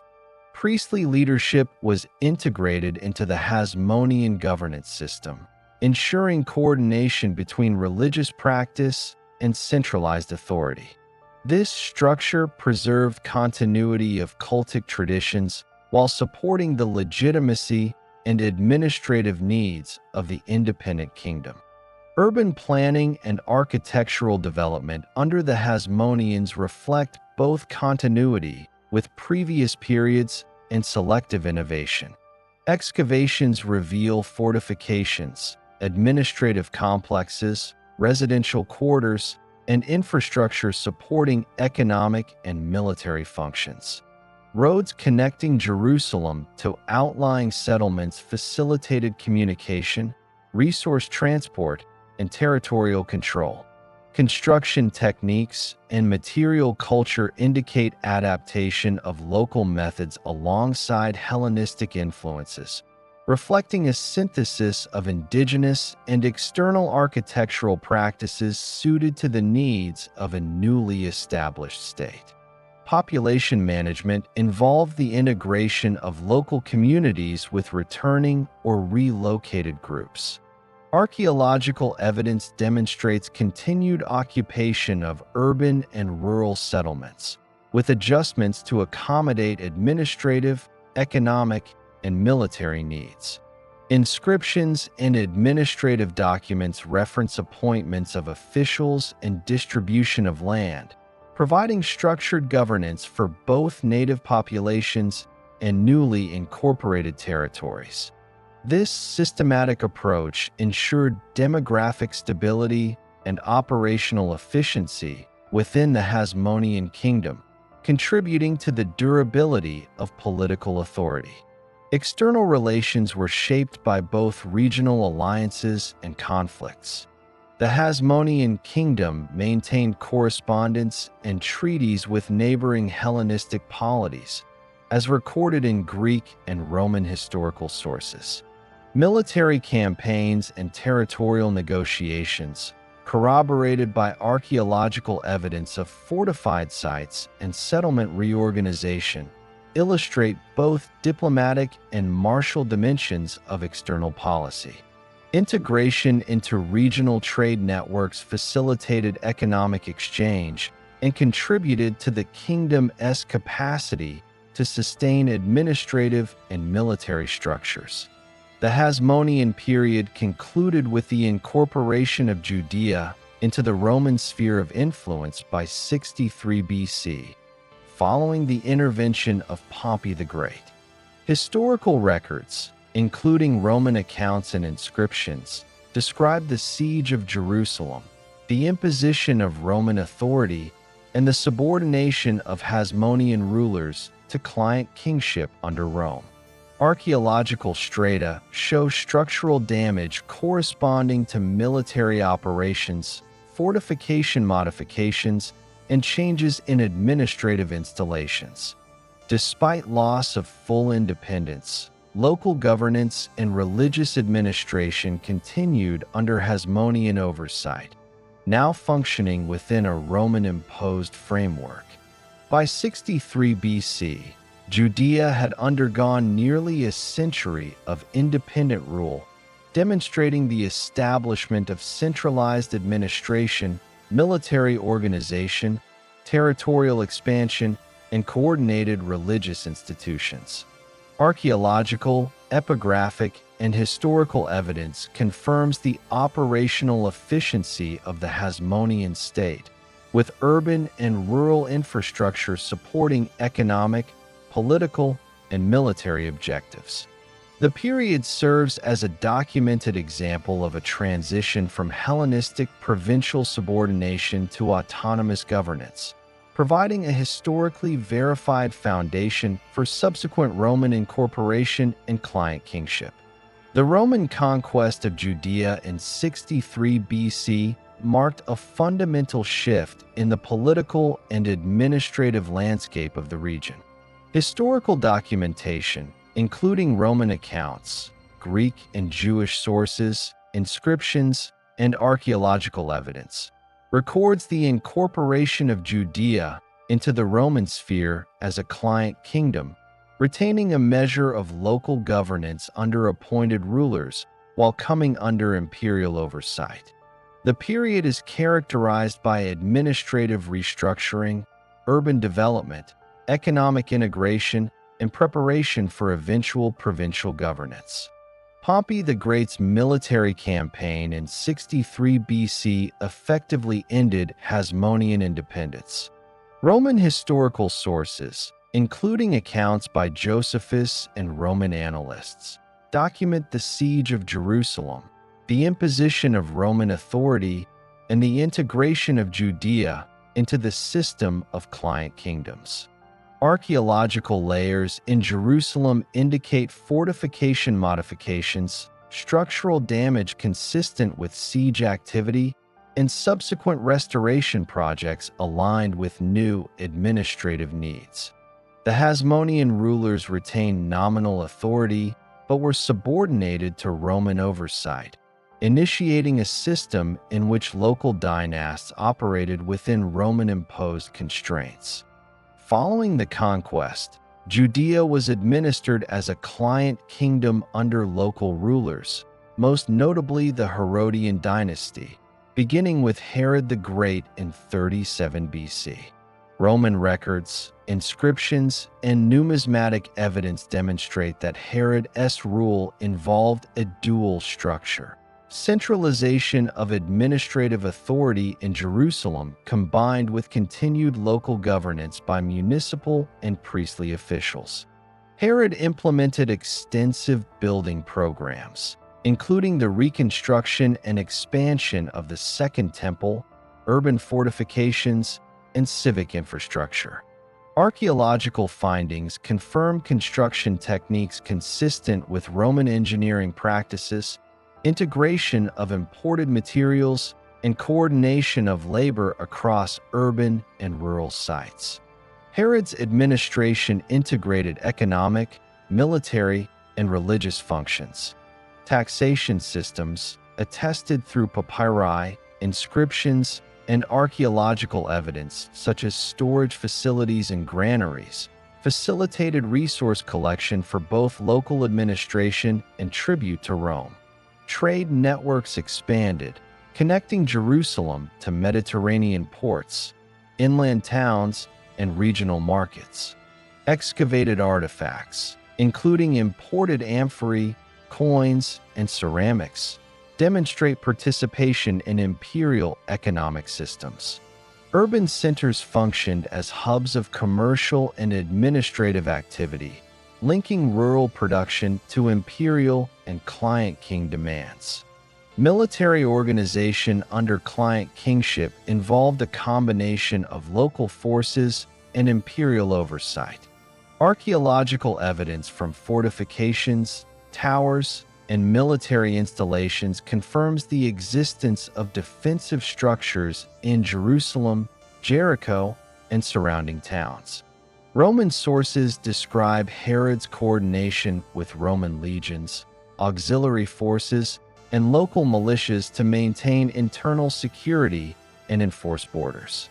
Weapon assemblages, including arrowheads, slings, and defensive implements, align with documented campaigns and garrison requirements, demonstrating operational military structures integrated with civic administration. Religious administration remained central to governance under client kings. The temple in Jerusalem functioned as both a cultic and political center, coordinating ritual activity, the collection of offerings, and the oversight of priestly appointments. Archaeological evidence, including storage facilities for tithes and offerings, inscriptions, and temple reconstructions, demonstrates systematic management of religious and economic functions. Herod's architectural modifications reinforced temple centrality, providing a focal point for both local and regional Jewish communities. Temple authorities coordinated with administrative officials to ensure adherence to both local tradition and imperial obligations. Urban development under Roman client kingship extended beyond Jerusalem. Excavations reveal the construction of administrative buildings, fortifications, public roads, and civic facilities, reflecting coordination between local governance and Roman oversight. Cities such as Caesarea Maritima, built by Herod, demonstrate the introduction of Roman architectural and engineering principles, including harbors, aqueducts, and administrative complexes. Archaeological evidence of residential quarters, marketplaces, and civic installations illustrates urban planning designed to facilitate governance, trade, and population management. Integration of Judea into regional and imperial networks was facilitated by administrative, economic, and cultural reforms. Coinage minted under Herod and subsequent client rulers standardized currency, facilitating trade and taxation. Inscriptions document legal decrees, appointments of officials, and public works projects, reflecting both administrative sophistication and integration with Roman provincial norms.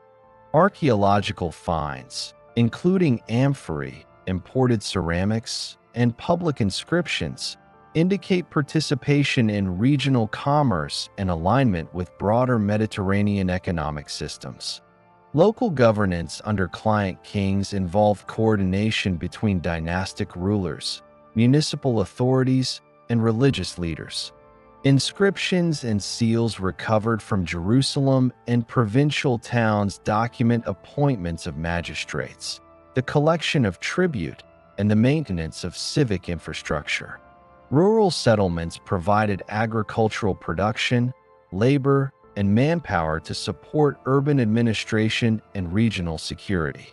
Archaeological evidence, including storage jars, granaries, and irrigation systems, demonstrates sustained agricultural output integrated into client-king governance and regional trade networks.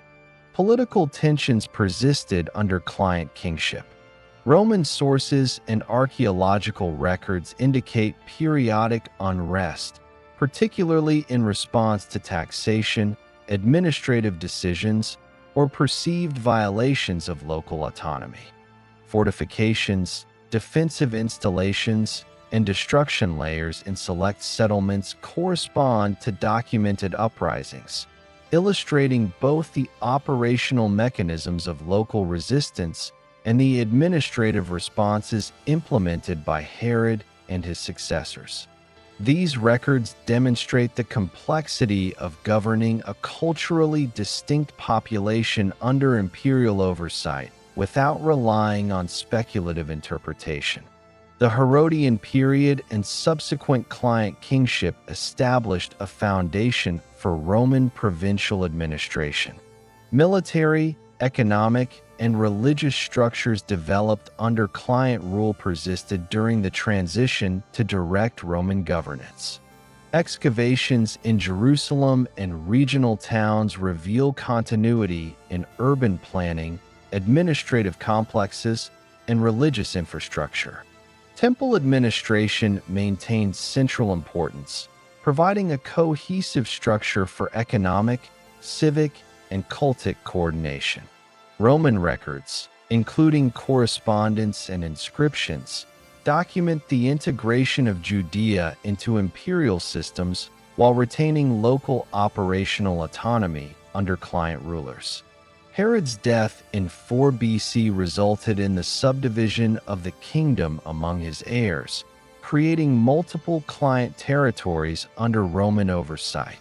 Archaeological and textual evidence confirms continued administrative activity, maintenance of infrastructure, and coordination of economic and military functions.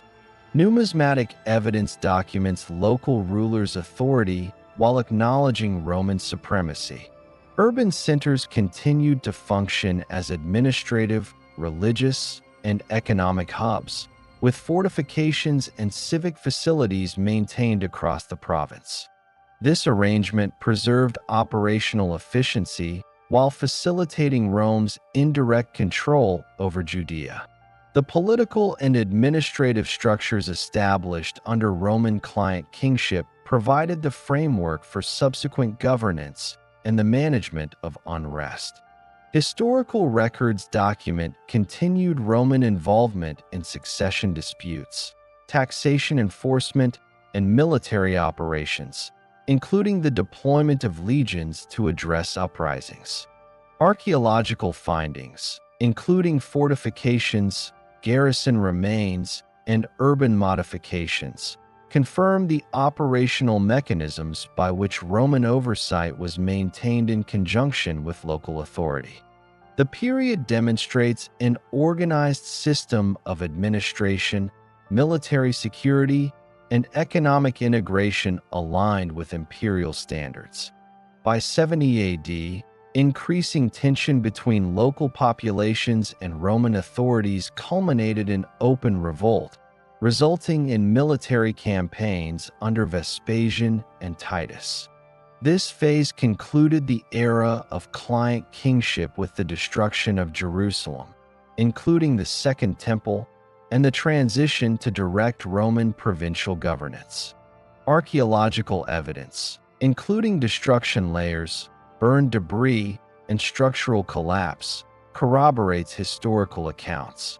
The prior century of Roman client kingship established administrative, economic, and religious structures that facilitated both local governance and Roman control, providing continuity amid systemic change. The period from 66 to 73 AD encompasses the First Jewish-Roman War, a defining phase in Judea's history under Roman rule, culminating in the destruction of Jerusalem and the Second Temple.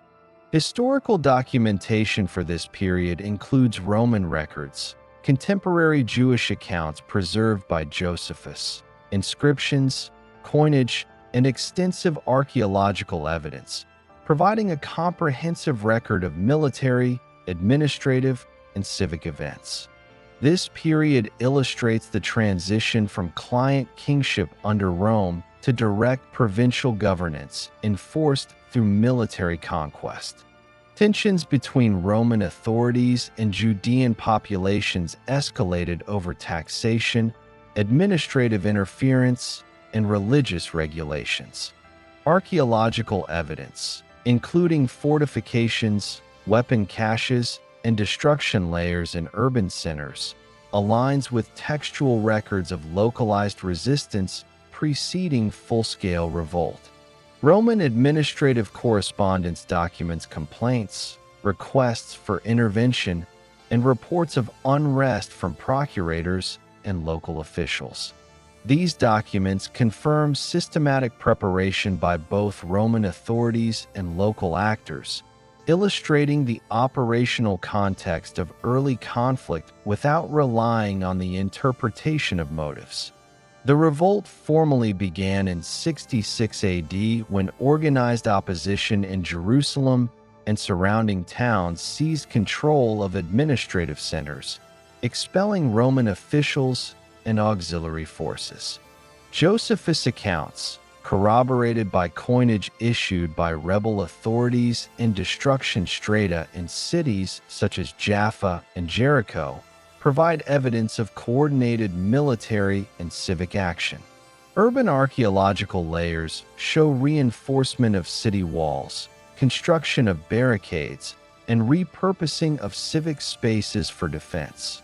These measures reflect an organized approach to urban warfare and resource allocation by local actors in rebellion. Roman response involved the deployment of legions from Syria under the command of Vespasian, later completed by Titus. Historical records, including Roman military annals, detail the mobilization of 4 legions, auxiliary cohorts, and logistical preparations for sustained campaigns. Archaeological surveys along approach routes and siege sites demonstrate the establishment of Roman encampments, fortified positions, and supply depots. Coins and inscriptions from the period confirm the presence and movements of Roman forces, providing a chronological framework for military operations. The campaign systematically targeted rebel strongholds in Galilee, Judea, and surrounding regions. Archaeological evidence in northern towns, including Gamla and Yodfat, shows destruction layers corresponding to Roman assault, including burned buildings, collapsed fortifications, and weapon remnants. Josephus provides detailed accounts of these engagements, noting the deployment of siege engines, organized assaults, and coordinated logistics. Roman records corroborate the capture and resettlement of populations, illustrating the integration of military conquest with imperial administrative practices. In Jerusalem, fortifications were strengthened by rebel forces in preparation for a Roman assault. Archaeological layers indicate the construction of inner walls, barricades, and defensive towers. Material evidence includes large quantities of arrowheads, sling bullets, and other projectiles concentrated in defensive positions, confirming documented engagements. Roman military engineering, as described in contemporary accounts, involved construction of siege ramps, circumvallation lines, and artillery emplacement, all of which are corroborated by excavated siege works and destruction layers. The siege of Jerusalem in 70 AD culminated in the systematic destruction of the Second Temple. Archaeological evidence within the Temple Mount precinct demonstrates collapsed structural elements, burned debris, and scorched layers consistent with large-scale conflagration. Contemporary Roman accounts describe the deliberate demolition of the temple, removal of sacred artifacts, and suppression of remaining resistance. Excavated coinage and inscriptions from the period confirm both Roman victory and subsequent administrative reorganization of the city. Following the fall of Jerusalem, resistance continued in fortified sites throughout Judea. Masada, a fortified plateau occupied by rebel forces, represents the final locus of opposition, falling in 73 AD after a prolonged siege. Archaeological excavations at Masada revealed defensive walls, storage facilities, and evidence of siege works employed by Roman forces. Roman accounts describe logistical preparations, construction of siege ramps, and systematic encirclement. These records, combined with material evidence, provide a complete picture of the operational methods employed by Rome to consolidate control. The destruction of Jerusalem and the surrounding strongholds resulted in substantial demographic and infrastructural changes. Archaeological surveys indicate widespread urban abandonment, collapsed fortifications, and shifts in settlement patterns. Roman administrative measures involved the redistribution of land, the establishment of garrisons, and the integration of the province into direct imperial control. Inscriptions and coinage document the imposition of Roman authority, the renaming of cities, and the establishment of new civic frameworks, signaling the transition from semi-autonomous client rule to direct provincial administration. Economic consequences of the war included the disruption of agricultural production, trade networks, and resource allocation. Archaeological evidence in rural settlements indicates abandoned fields, destroyed storage facilities, and damaged infrastructure, consistent with documented population displacement and destruction of productive capacity. Roman administrative records describe taxation measures, reconstruction efforts, and integration of the province into imperial economic networks, ensuring stabilization and operational continuity despite the destruction. Religious administration underwent a dramatic transformation. The destruction of the Second Temple terminated centralized cultic activity in Jerusalem. Archaeological evidence demonstrates collapsed altars, burned cultic implements, and structural remnants confirming textual descriptions. Priestly institutions were disbanded or integrated into diaspora networks, and local synagogues emerged as alternative centers for ritual and community coordination. This shift in religious administration reflects systematic changes imposed by the destruction of Jerusalem and direct Roman governance. Urban reconstruction and provincial administration under Roman rule followed the cessation of hostilities. Archaeological evidence from Jerusalem and surrounding towns shows modifications of civic infrastructure, construction of administrative buildings, and establishment of Roman garrisons. Inscriptions and coinage document appointments of procurators and military commanders overseeing civic and economic functions. The administrative integration of Judea into the imperial system involved coordination of taxation, legal enforcement, and resource management across urban and rural territories. The First Jewish-Roman War resulted in long-term demographic, cultural, and administrative impacts. Archaeological surveys reveal altered settlement hierarchies, with some towns abandoned and others reinforced as administrative centers. Roman records describe population redistribution, integration of survivors into provincial governance, and establishment of garrisons. Urban planning and fortification strategies reflect adaptation to both military and administrative imperatives, ensuring operational stability under Roman provincial control. Military and logistical organization during the war provides insight into the Roman operational capacity. Excavated siege works, supply depots, and battlefield artifacts demonstrate the systematic approach to urban and regional conquest. Contemporary accounts detail troop movements, engineering techniques, and coordination of legions, corroborated by archaeological evidence across Judea.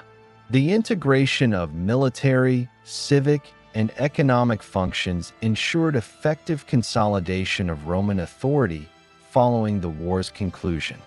Following the First Jewish-Roman War, 66 to 73 AD, and the destruction of Jerusalem, the province of Judea underwent extensive political, administrative, and social reorganization under Roman authority. Roman records, inscriptions, coinage, and archaeological evidence provide detailed documentation of the transformation from a rebellious client kingdom to a tightly controlled imperial province. The period encompasses the consolidation of Roman reforms, the Bar Kokhba Revolt, 132 to 135 AD, and the reconstitution of Jerusalem as Aelia Capitolina, reflecting both the operational strategies of Roman governance and the effects on local settlement patterns and administrative structures. In the immediate aftermath of the war, the Roman administration focused on pacification, infrastructure repair, and integration of Judea into the provincial system. Archaeological layers in Jerusalem and surrounding towns demonstrate reconstruction of fortifications, repair of public buildings, and establishment of garrisons. Roman records, including inscriptions and military correspondence, describe the appointment of governors, procurators, responsible for taxation, legal enforcement, and urban management. The integration of Judea into the broader provincial framework ensured systematic control of urban and rural settlements, coordination of military forces, and supervision of economic activity. The Roman strategy combined urban militarization with administrative restructuring. Fortified towns such as Caesarea Maritima, Sebaste, and Jerusalem functioned as centers for military deployment, administrative oversight, and tax collection. Excavations reveal barracks, defensive towers, administrative offices, and infrastructure designed to support both civilian governance and rapid military response. Archaeological findings of Roman coins, inscriptions, and official seals confirm the operational mechanisms by which local administration was aligned with imperial objectives. The Bar Kokhba Revolt, 132 to 135 AD, represents the second major uprising during this period. Contemporary sources, including Cassius Dio, Roman inscriptions, and numismatic evidence, document the scale, duration, and intensity of the conflict. The revolt originated in Judea with concentrated activity in Jerusalem, the Judean highlands, and rural settlements. Archaeological evidence, including fortified villages, destroyed urban precincts, and weapon caches, confirms the historical accounts of organized military resistance against Roman forces. Roman military installations, siege works, and strategic encampments illustrate the operational methods employed to suppress the uprising. Roman forces deployed multiple legions to Judea to quell the revolt. Archaeological surveys in the Central Highlands and surrounding regions document extensive siege operations, including fortifications, ramp construction, and supply logistics.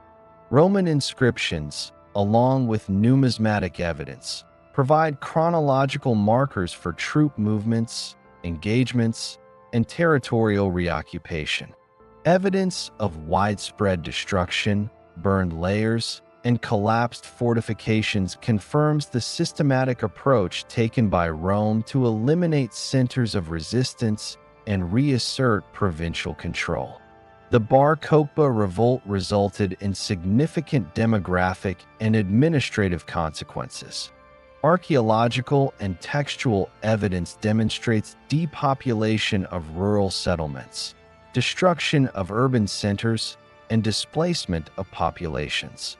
Roman records describe punitive measures, population transfers, and imposition of military garrisons to maintain control. Economic structures were reorganized to ensure compliance with imperial taxation and resource allocation. Excavated storage facilities, road networks, and infrastructural repairs reflect the operational implementation of post-revolt administrative measures. Following the suppression of the Bar Kokhba revolt, Judea was reorganized under the administrative structure of the Roman Empire. The province was renamed Syria Palestina, as attested in inscriptions, official correspondence, and Roman administrative records. Jerusalem was reconstructed as Aelia Capitolina, a Roman colony, with urban planning conforming to imperial standards. Archaeological excavations reveal Roman streets laid out in a grid pattern, public buildings, temples dedicated to Roman deities, and fortifications incorporating Roman engineering techniques. These changes marked a formal replacement of the previous Jewish civic and religious structures with imperial urban systems. The establishment of Aelia Capitolina involved both spatial and legal transformation. Roman inscriptions and archaeological evidence indicate restrictions on Jewish residents within the city, with populations resettled in surrounding rural areas or prohibited from entering urban precincts. Civic infrastructure, including forums, baths, and administrative offices, facilitated Roman governance and integration of the province into the imperial administrative network. Military garrisons stationed within and around Aelia Capitolina ensured both defense and enforcement of Roman law, providing continuity of authority while maintaining operational security. Economic systems were systematically integrated into the Roman provincial framework. Archaeological findings, including roads, ports, warehouses, and coinage, indicate coordinated management of agricultural production, trade, and taxation. Roman records document the collection of tribute, maintenance of supply lines, and administration of local markets. Settlement surveys confirm continuity of agricultural villages, supporting urban centers and military garrisons, while ensuring alignment with imperial resource requirements. Numismatic evidence, including Roman and provincial coins, demonstrates standardization of currency and economic integration with the broader empire. Religious and cultic administration underwent a significant transformation. The destruction of the Second Temple during the First Jewish-Roman War, combined with the establishment of Aelia Capitolina, effectively centralized Roman religious oversight while limiting Jewish cultic activity within the city. Archaeological evidence, including destroyed altars, repurposed religious precincts, and the construction of Roman temples, corroborates textual documentation. Synagogues in rural areas served as alternative centers for ritual activity and communal governance, reflecting the adaptive continuity of Jewish religious practice outside the city limits. Urban and rural settlement patterns were reorganized to facilitate both military and administrative efficiency. Archaeological surveys indicate fortification of strategic towns, alignment of rural villages along supply routes, and construction of roads linking urban centers to military installations. Roman inscriptions and architectural evidence confirm coordinated urban planning, ensuring integration of infrastructure with administrative and military operations. Settlement continuity and adaptation reflect a systematic approach to provincial governance, reinforcing both security and operational control. The Roman administrative system emphasized provincial standardization while maintaining localized structures. Inscriptions and official seals document appointments of procurators, military commanders, and civic officials responsible for urban management, taxation, and law enforcement. Archaeological evidence from urban and rural sites confirms the presence of administrative complexes, storage facilities, and civic infrastructure supporting these functions. The integration of military, economic, and administrative operations ensured operational stability and compliance with imperial authority across Judea and the surrounding regions. By the end of the 2nd century AD, Judea had transitioned into a Roman provincial system defined by direct governance, fortified urban centers, and integrated economic, military, and administrative networks. Archaeological evidence demonstrates reconstruction of cities, fortifications, and infrastructure in accordance with Roman standards. Numismatic, epigraphic, and literary sources document the continuity of governance, resource management, and urban planning. Religious administration adapted to the removal of centralized temple authority, relying on rural synagogues and dispersed cultic structures to maintain local religious practice. Following the administrative consolidation of the Eastern Roman Empire under Constantine I, the province of Judea, historically referred to as Syria Palestina, experienced profound structural, religious, and civic transformations during Byzantine rule. The period from 324 to 638 AD is documented through imperial edicts, ecclesiastical records, letters, inscriptions, coinage, and extensive archaeological evidence from urban centers, rural settlements, and pilgrimage sites.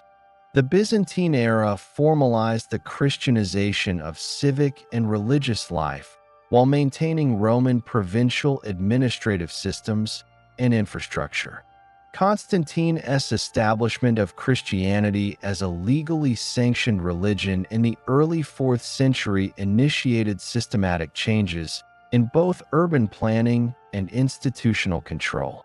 Imperial correspondence, including edicts preserved in the Codex Theodosianus, directed the construction of churches, basilicas, and associated infrastructure, reflecting the central role of Christianity in imperial governance. Archaeological excavations in Jerusalem, Bethlehem, Nazareth, and other urban centers reveal basilica foundations, mosaic floors, and liturgical installations consistent with the period's architectural programs. These structures were integrated into the existing urban grid established during Roman administration, demonstrating continuity in civic planning while reflecting a shift in religious focus. The city of Jerusalem underwent substantial redevelopment during this period. Imperial construction projects included the Church of the Holy Sepulchre, documented in letters and chronologies preserved by contemporary ecclesiastical historians.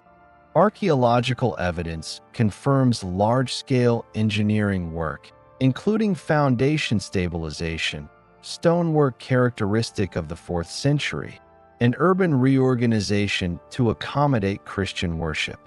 Public infrastructure, such as roads, water channels, and defensive walls, was maintained and adapted to support increased population and pilgrimage activity. Inscriptions commemorate imperial patronage, providing firm chronological markers for the construction phases of major ecclesiastical sites. Byzantine administration retained a Roman provincial model while integrating ecclesiastical authority into civic governance. Historical records document the appointment of governors, duces, and presides responsible for taxation, military security, and legal administration. Inscriptions and official correspondence indicate coordination between provincial officials and ecclesiastical authorities, ensuring that religious institutions functioned within the operational framework of imperial governance. Archaeological evidence from urban administrative complexes confirms continued use of civic buildings, storage facilities, and urban fortifications originally established under Roman rule. The economic structure of the region continued to operate within the framework established under Roman administration. Agricultural production, trade, and taxation were administered through established provincial offices. Archaeological findings, including granaries, storage jars, harbor installations, and coinage, illustrate the coordination of economic activity between urban centers, rural settlements, and imperial markets. Pilgrimage routes contributed to economic integration, facilitating the movement of goods, services, and labor, as documented in travel itineraries and inscriptions associated with religious institutions. The Christianization of public and civic life extended to urban legal and social frameworks. Imperial edicts, preserved in the Codex Justinianus and ecclesiastical records, regulated the construction of churches, the establishment of ecclesiastical courts, and the allocation of endowments. Archaeological evidence shows integration of administrative offices with ecclesiastical complexes, reflecting operational coordination between civic governance and religious oversight. These measures facilitated centralized management of both local populations and incoming pilgrims, ensuring operational efficiency in line with imperial objectives. Jewish communities persisted during this period, though under restrictive legislation.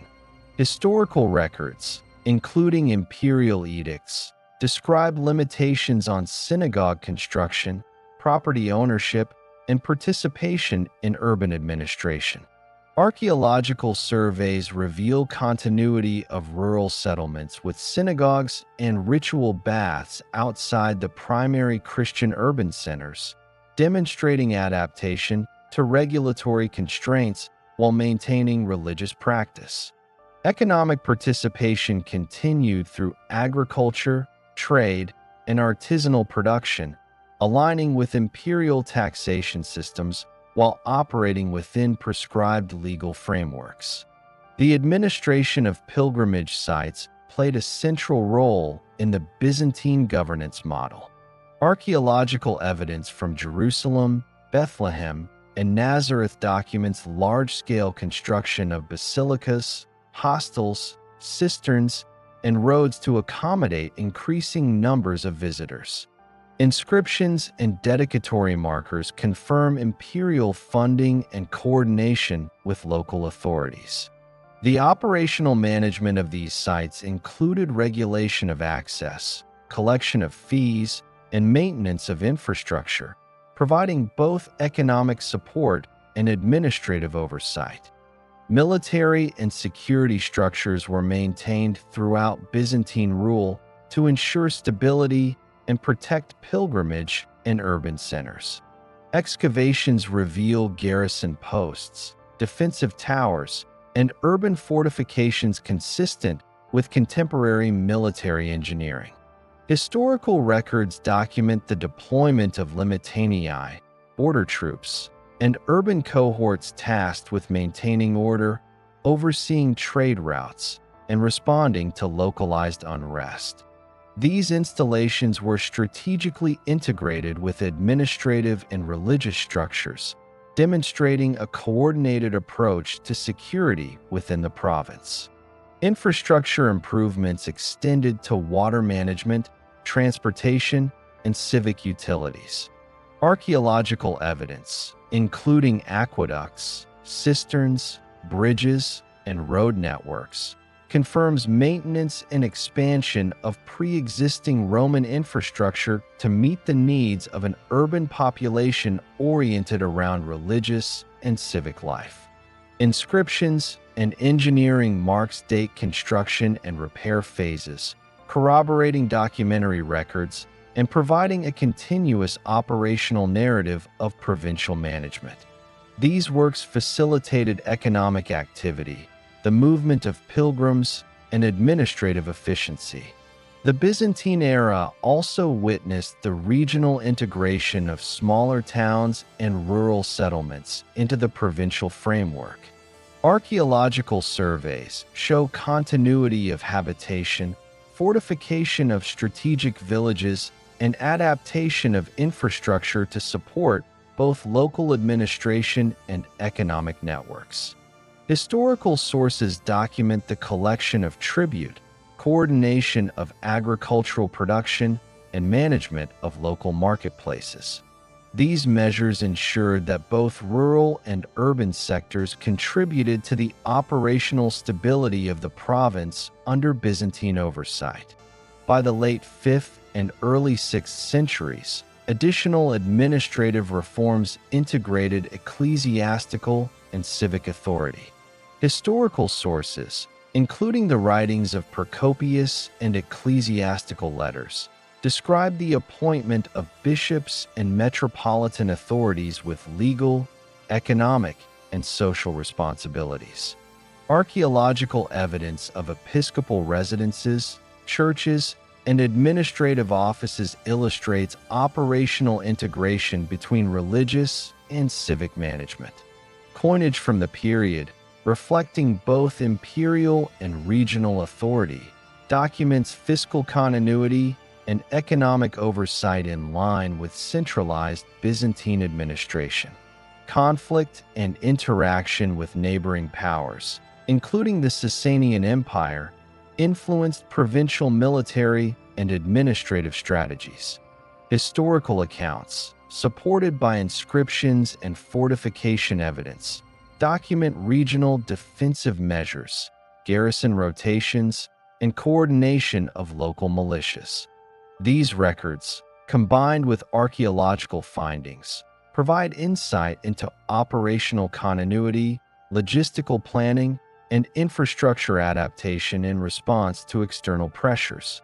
By the early 7th century, the province faced pressures from emerging Islamic forces. Archaeological layers show signs of fortification reinforcement, urban consolidation, and continued maintenance of roads and water systems. Imperial correspondence and military dispatches confirm strategic preparations, including the mobilization of troops and coordination with regional authorities. These preparations reflect a continuous operational approach rooted in Byzantine governance and military organization, anticipating future transitions while maintaining administrative continuity. By 638 AD, Byzantine control ended with the Arab-Muslim conquest. Archaeological evidence demonstrates continuity of urban and rural settlement patterns until the transition, followed by modifications to administrative, religious, and civic structures reflecting new governance. Documentation, including Byzantine chronicles, Islamic sources, and inscriptions, confirms the cessation of direct Byzantine authority and the incorporation of the province into the Rashidun Caliphate. The operational and infrastructural legacy of Byzantine rule provided the foundation for subsequent administration under Islamic governance. The conquest of the Levant by Arab Muslim forces, beginning in 634 AD, resulted in the integration of the historical region of Judea, formerly under Byzantine control, into the Rashidun Caliphate by 638 AD. This transition is documented in contemporary chronicles, administrative correspondence, numismatic evidence, and archaeological excavations.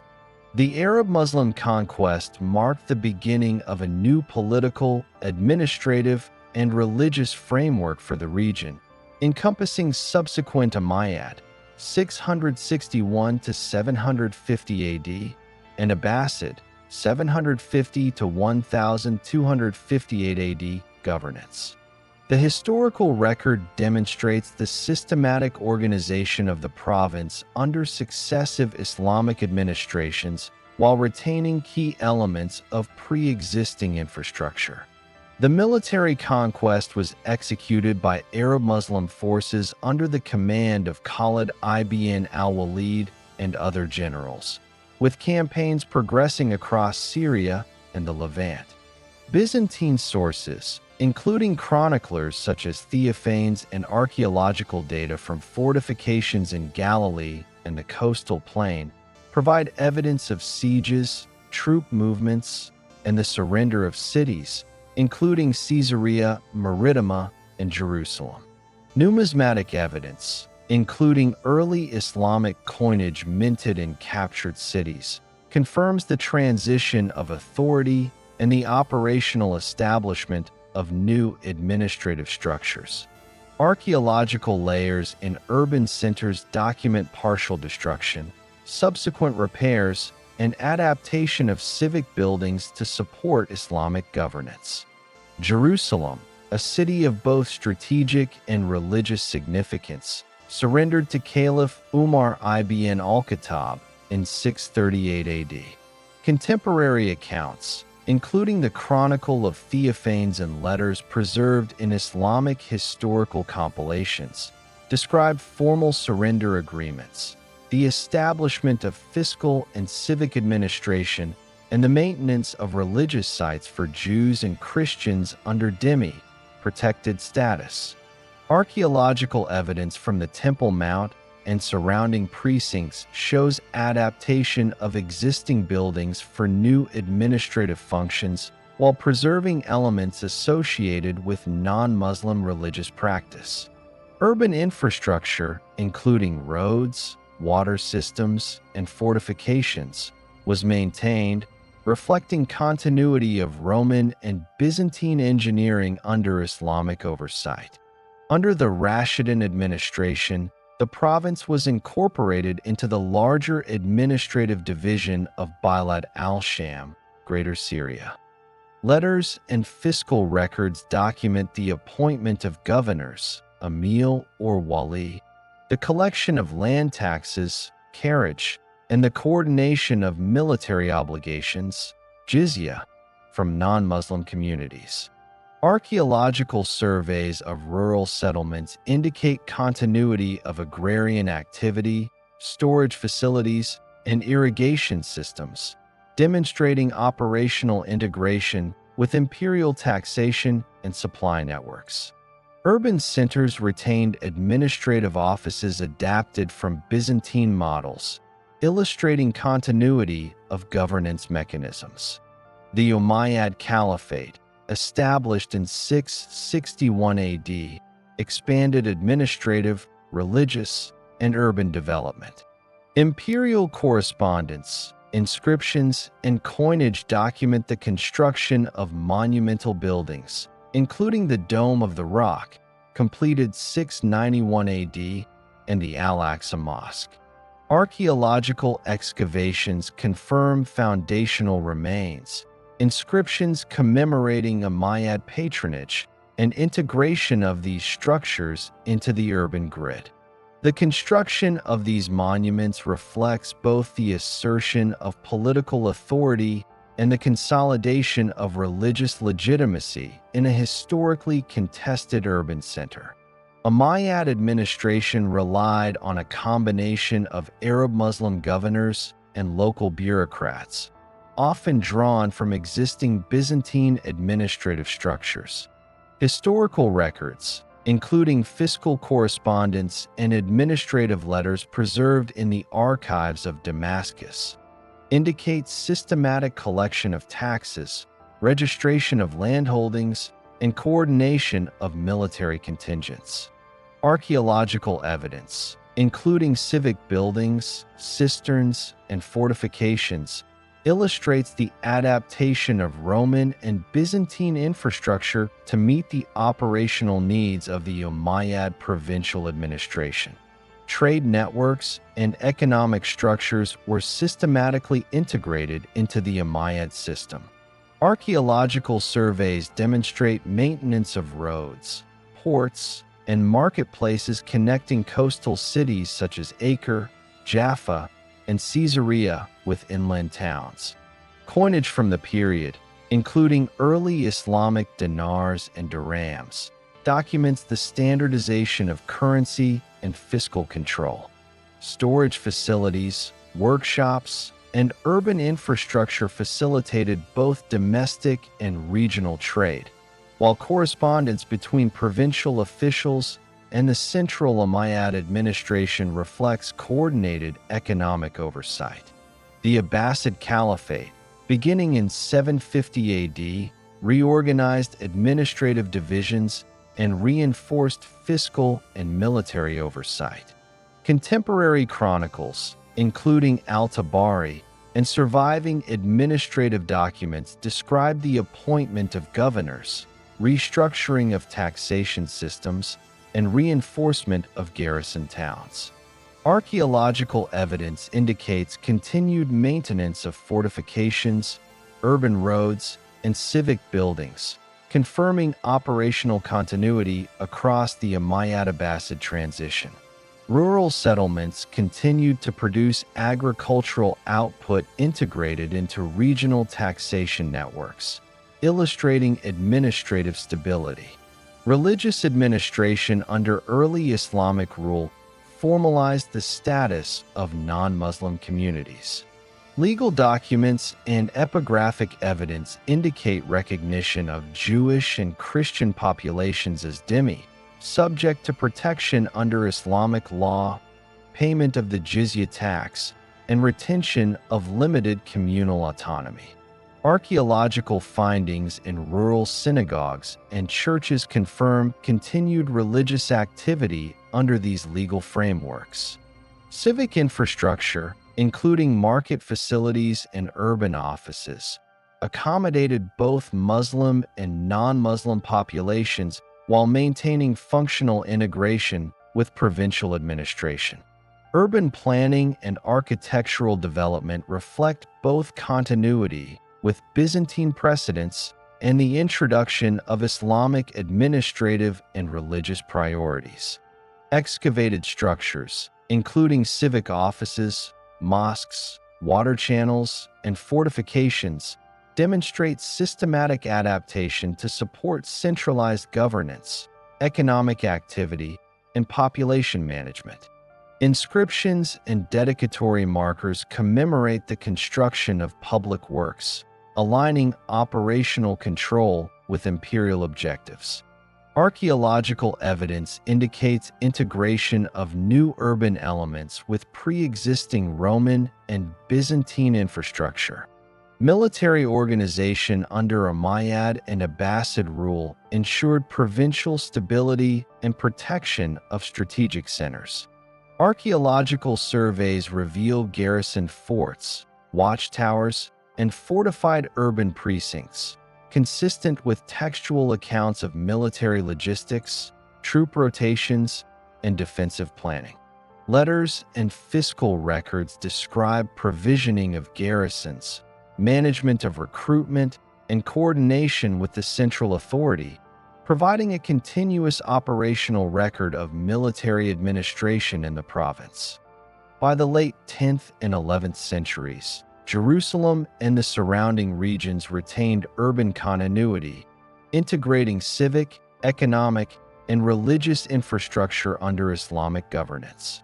Archaeological layers document habitation patterns, reconstruction of streets, fortification maintenance, and construction of religious monuments.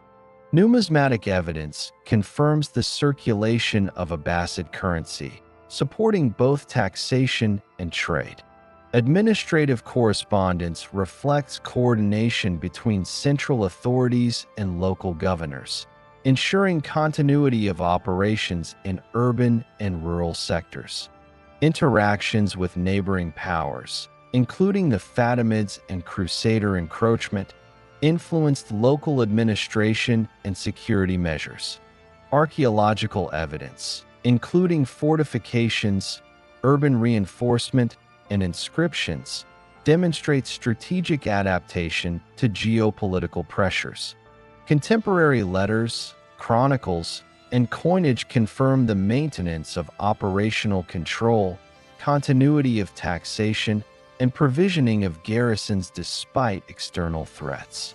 These measures illustrate the integration of military, administrative, and economic systems during the early Islamic period. The capture of Jerusalem by Crusader forces in 1099 AD marked the beginning of the Latin Kingdom of Jerusalem, a feudal polity established in the Levant within territories historically known as Judea and surrounding regions.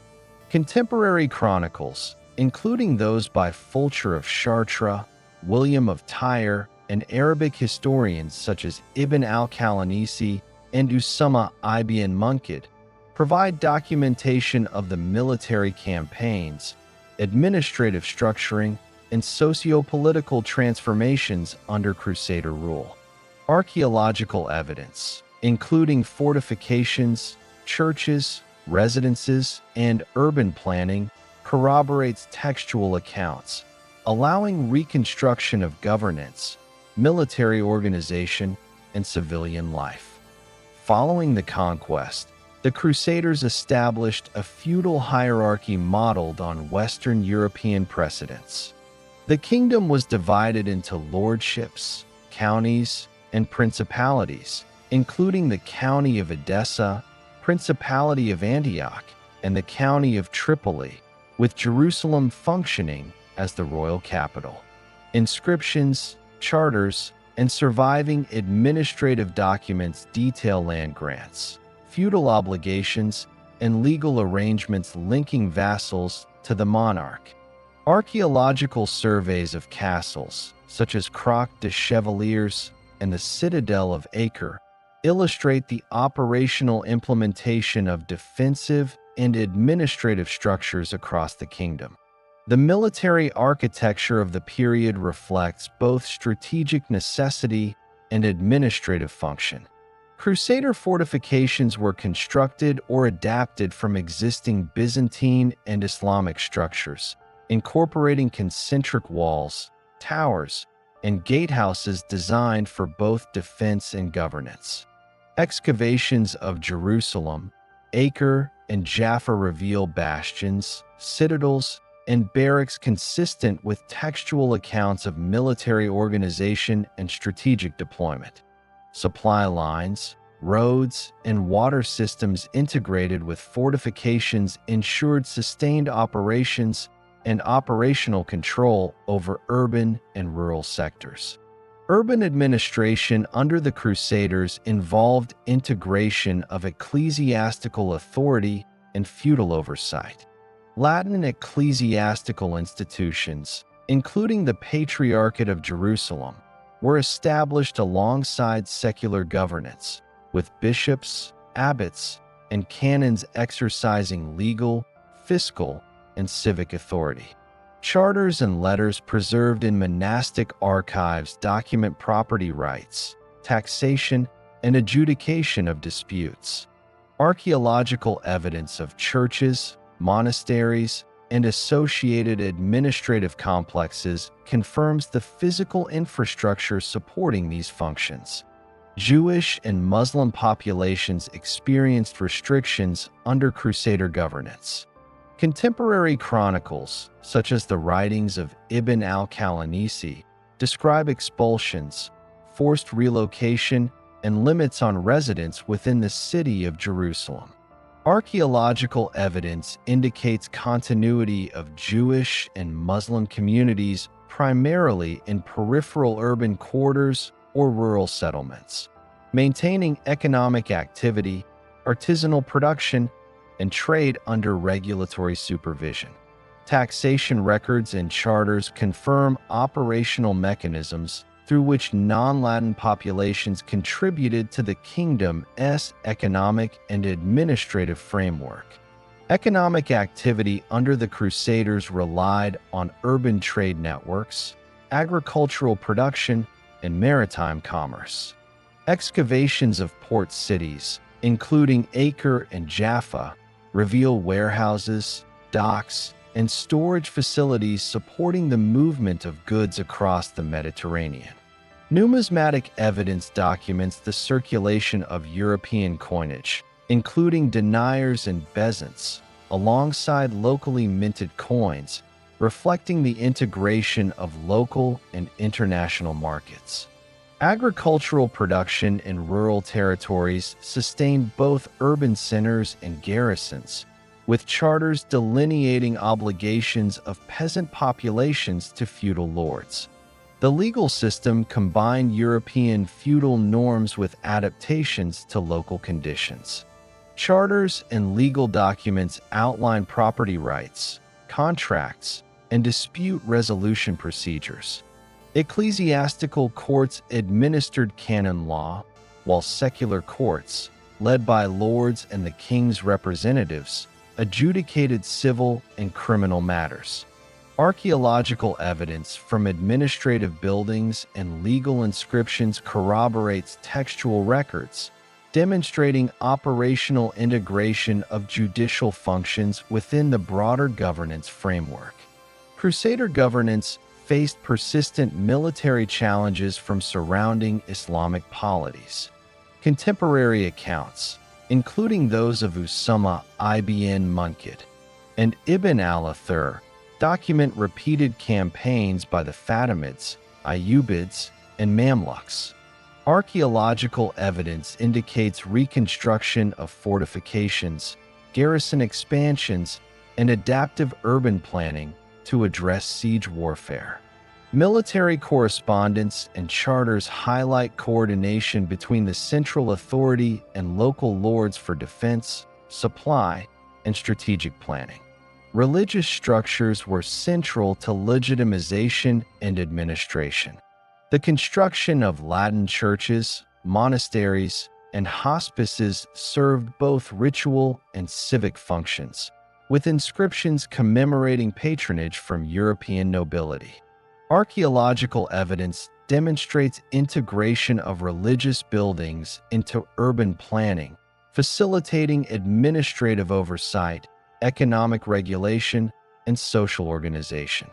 The Patriarchate of Jerusalem played a central role in maintaining ecclesiastical control, documenting legal acts, and coordinating with secular authorities. Rural administration maintained continuity of agricultural production while adapting to feudal obligations. Excavations reveal fortified villages, storage facilities, irrigation systems, and agricultural infrastructure supporting both local populations and urban centers. Charters and fiscal records detail obligations of peasants, tax collection, and resource allocation. Integration of rural production with urban markets and military garrisons ensured operational stability and economic continuity. The kingdom's diplomatic relations were characterized by alliances, truces, and negotiations with neighboring powers. Letters, treaties, and contemporary chronicles document arrangements with Byzantine authorities, Fatimid Egypt, and emerging Islamic states. Archaeological evidence, including fortified frontier towns, garrison placements, and road networks, reflects operational measures to maintain control over contested regions. These diplomatic interactions influenced military planning, settlement patterns, and resource allocation. The mid-12th century witnessed the consolidation of Crusader territories under figures such as Baldwin III and Amalric I. Administrative and military coordination improved, with recorded campaigns in Galilee, the Negev, and along the coastal corridor. Archaeological surveys indicate fortification enhancement, urban reconstruction, and expansion of administrative centers. Economic activity continued through trade, agriculture, and maritime commerce, supporting both garrisons and civilian populations. By the late 12th century, the rise of the Ayyubid dynasty under Saladin resulted in systematic campaigns to reclaim territories. Contemporary chronicles, including those by Baha ad-Din ibn Shaddad, document sieges, battles, and strategic maneuvers. Archaeological evidence, including siege remains, burned layers, and reconstruction phases, corroborates textual accounts. The capture of Jerusalem in 1187 marked a significant reduction of Crusader territorial control, though fortified cities and coastal strongholds continued to operate under Latin administration. The 13th century saw further contraction of Crusader territories due to Ayyubid and Mamluk campaigns. Archaeological evidence from Acre, Tyre, and Jaffa reveals urban fortifications, civic buildings, and residential complexes reflecting ongoing administrative function despite military pressure. Contemporary records, including letters and charters, document taxation, legal administration, and feudal obligations during periods of sustained military threat. These measures illustrate operational continuity in governance, infrastructure, and resource management under adverse conditions. The final decades of the Crusader kingdom, culminating in 1291, were characterized by concentrated administration within remaining coastal strongholds. Archaeological surveys confirm urban fortification, residential consolidation, and integration of military, economic, and civic structures. Letters, charters, and contemporary chronicles describe final garrisons, administrative coordination, and population management. The fall of Acre in 1291 marked the termination of Latin administrative presence in the region, concluding nearly 2 centuries of Crusader governance, while leaving a legacy of urban, military, and ecclesiastical infrastructure. Following the fall of Acre in 1291, the Levant, encompassing historic Judea and surrounding territories, came under the control of the Mamluk Sultanate, headquartered in Cairo. Contemporary chronicles by historians such as al-Makrizi, Ibn Taghraberdi, and Ibn Khaldun, along with surviving legal documents, waqf, endowment, records, and numismatic evidence, provide detailed documentation of Mamluk administration, military strategy, urban management, and economic organization. Archaeological evidence across urban and rural sites in Palestine corroborates textual accounts, illustrating continuity in settlement patterns, infrastructure maintenance, and regional integration under centralized authority. The The Mamluk administration implemented a hierarchical provincial system in the Levant. The region, referred to as Falastin in administrative records, was divided into districts, Iqta, overseen by appointed governors, Naibi or Emir. Correspondence, tax registers, and legal documents detail responsibilities for tax collection, local security, agricultural supervision, and maintenance of roads and urban centers. Archaeological evidence, including restored fortifications, administrative buildings, and civic infrastructure, reflects the operational integration of local governance into the broader Mamluk bureaucratic framework. Urban centers, including Jerusalem, Gaza, Jaffa, Hebron, and Nablus, underwent significant reconstruction and fortification during Mamluk rule. Population policies under the Mandate emphasized the facilitation of Jewish immigration while managing Arab communities' demographic and economic interests. Immigration permits, registration records, and census data document the arrival of Jewish settlers from Europe, particularly during the 1920s and 1930s, coinciding with increased anti-Semitic measures in Europe. Settlement plans, agricultural development, and urban expansion were organized through land allocation records, government correspondence, and planning maps. Archaeological surveys confirm the construction of agricultural settlements, moshavit, urban neighborhoods, and supporting infrastructure corresponding to administrative directives. Land policy and agricultural administration relied on registration and taxation systems implemented through the land transfer regulations and subsequent amendments. Archival records, including land deeds, survey maps, and legal adjudications, document land acquisition, tenancy arrangements, and regulation of sales. Agricultural infrastructure, including irrigation systems, roads, and storage facilities, was maintained to support rural settlements and integrate production into regional markets. Archaeological evidence from rural settlements corroborates operational deployment of infrastructure, settlement planning, and agricultural oversight.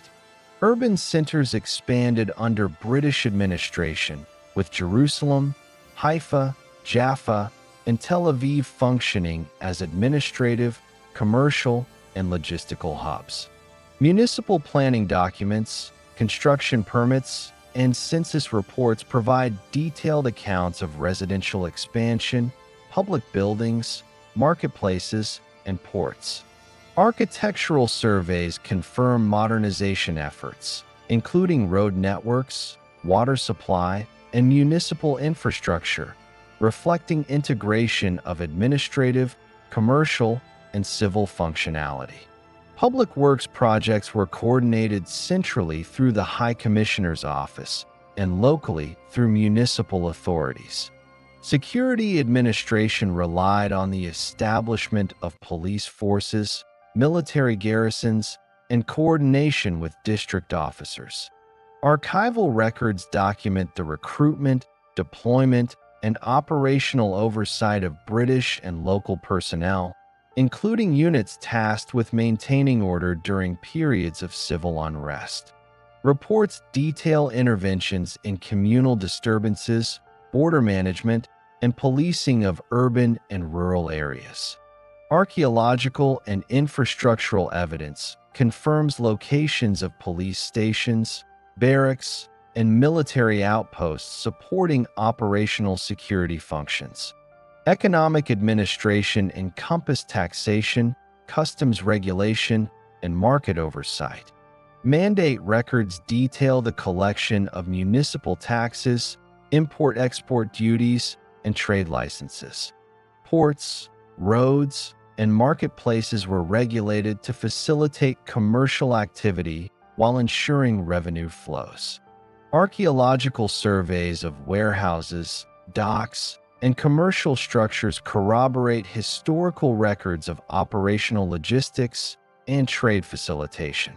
Fiscal management was centrally coordinated, with district officers reporting revenue collection to the High Commissioner.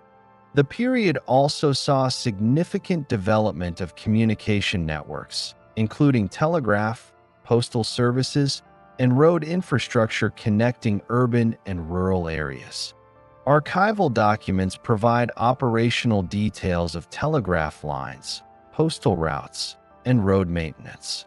Archaeological surveys confirm the presence of roads, bridges, and administrative facilities supporting communication and transportation. These measures ensured coordination between central authorities and peripheral districts for governance, economic management, and security operations. The British Mandate oversaw the formation of political identities shaped by demographic and administrative policies. Jewish institutions, including the Jewish Agency, agricultural settlements, and educational networks, operated under legal recognition and administrative coordination with British authorities. Arab nationalist organizations emerged, documented in correspondence, petitions, and newspapers, articulating political demands and grievances. Archival records confirm governmental monitoring, administrative reporting, and operational measures to manage both Jewish and Arab political activity within the Mandate framework. Public health, education, and social infrastructure were systematically developed. Mandate documents detail the establishment of hospitals, schools, and sanitation programs across urban and rural areas. Archaeological evidence confirms the construction of medical facilities, educational buildings, and water systems consistent with administrative plans. Operational oversight was maintained through municipal and district offices, reporting to the High Commissioner, ensuring public services were systematically integrated into governance frameworks. The late 1930s and 1940s witnessed escalating conflict over territorial, demographic, and political issues, documented in British administrative reports, intelligence correspondence, and League of Nations observations. Civil disturbances, insurgent activity, and community unrest prompted operational adjustments in policing, garrison deployment, and urban security infrastructure. Archival records describe military responses, curfews, and coordination with local administrative units. Archaeological and structural evidence, including defensive fortifications and administrative buildings, reflects operational measures implemented during periods of conflict. The culmination of the British Mandate and the administrative, demographic, and political processes established between 1917 and 1947 set the stage for the emergence of a sovereign state in the historical region of Palestine. British administrative reports, United Nations documentation, and contemporaneous records from Jewish and Arab organizations provide detailed accounts of territorial governance, settlement patterns, and international oversight during this transitional period.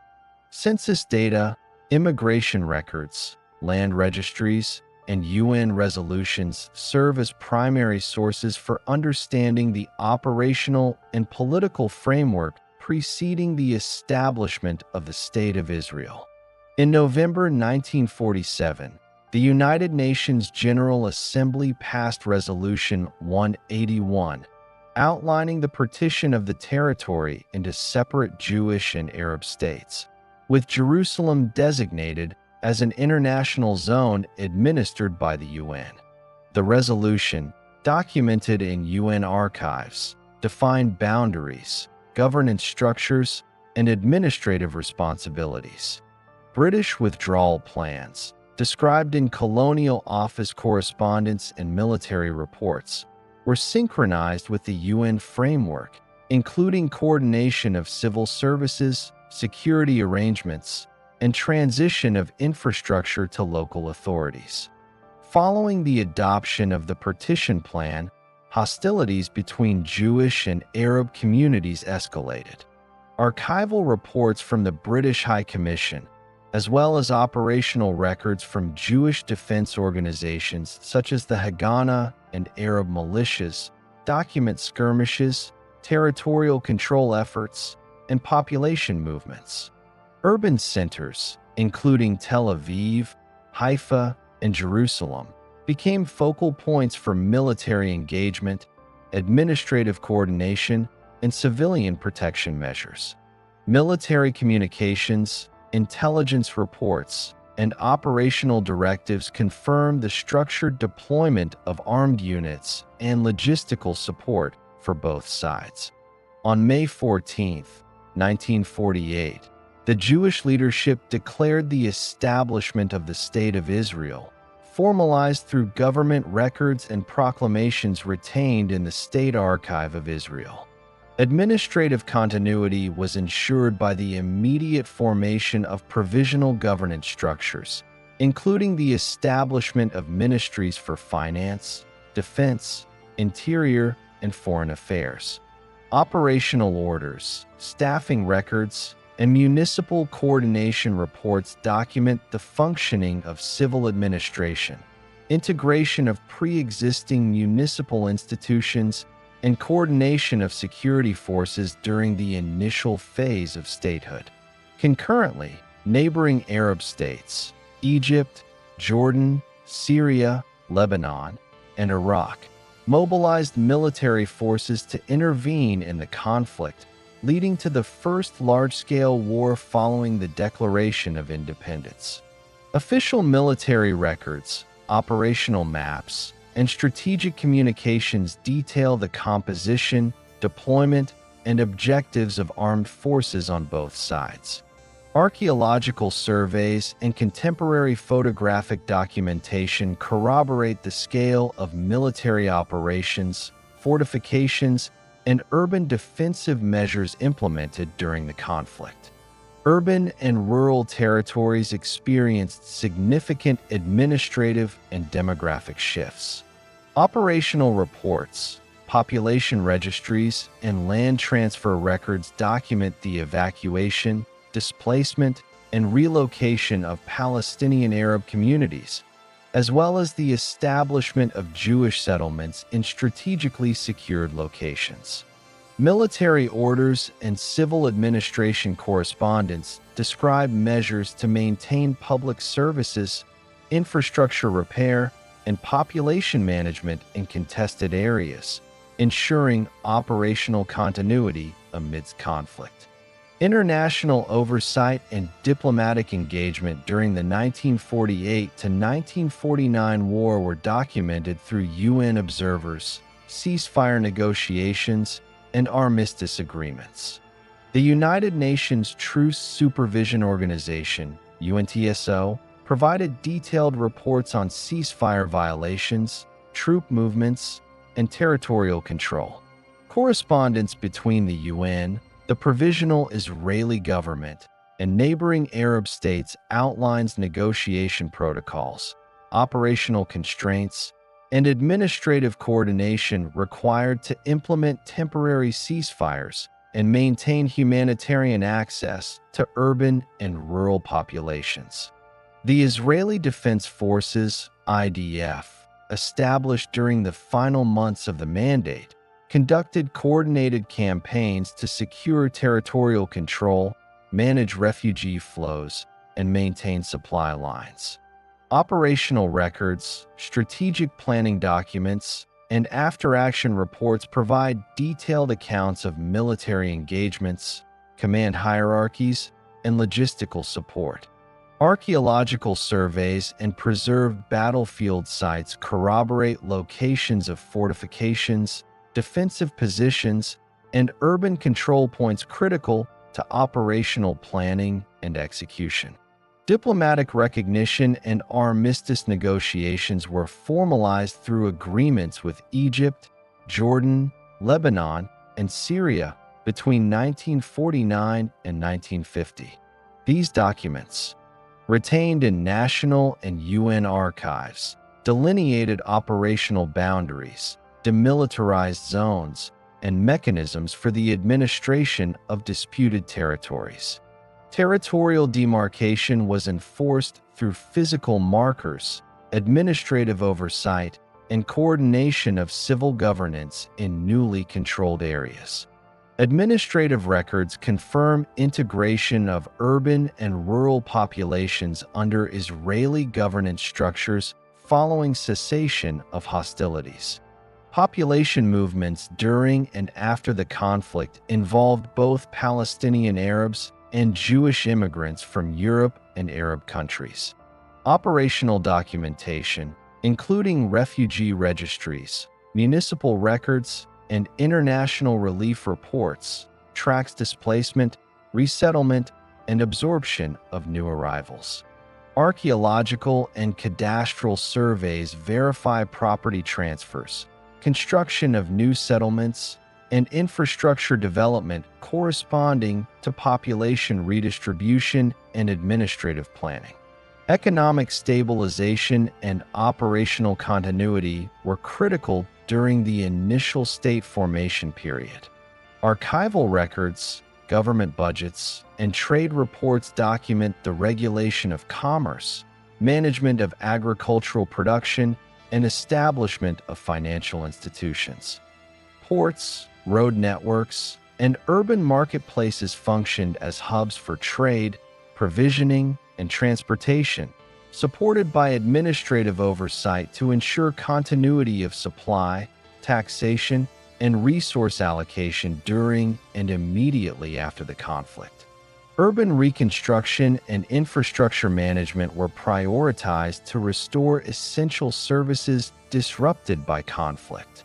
Municipal and national records detail restoration of water supply, electricity, sanitation, road maintenance, and public buildings. Archaeological and architectural surveys confirm reconstruction efforts, fortification repair, and modernization of urban infrastructure corresponding to documented administrative initiatives, ensuring operational capability for both civil governance and strategic logistics.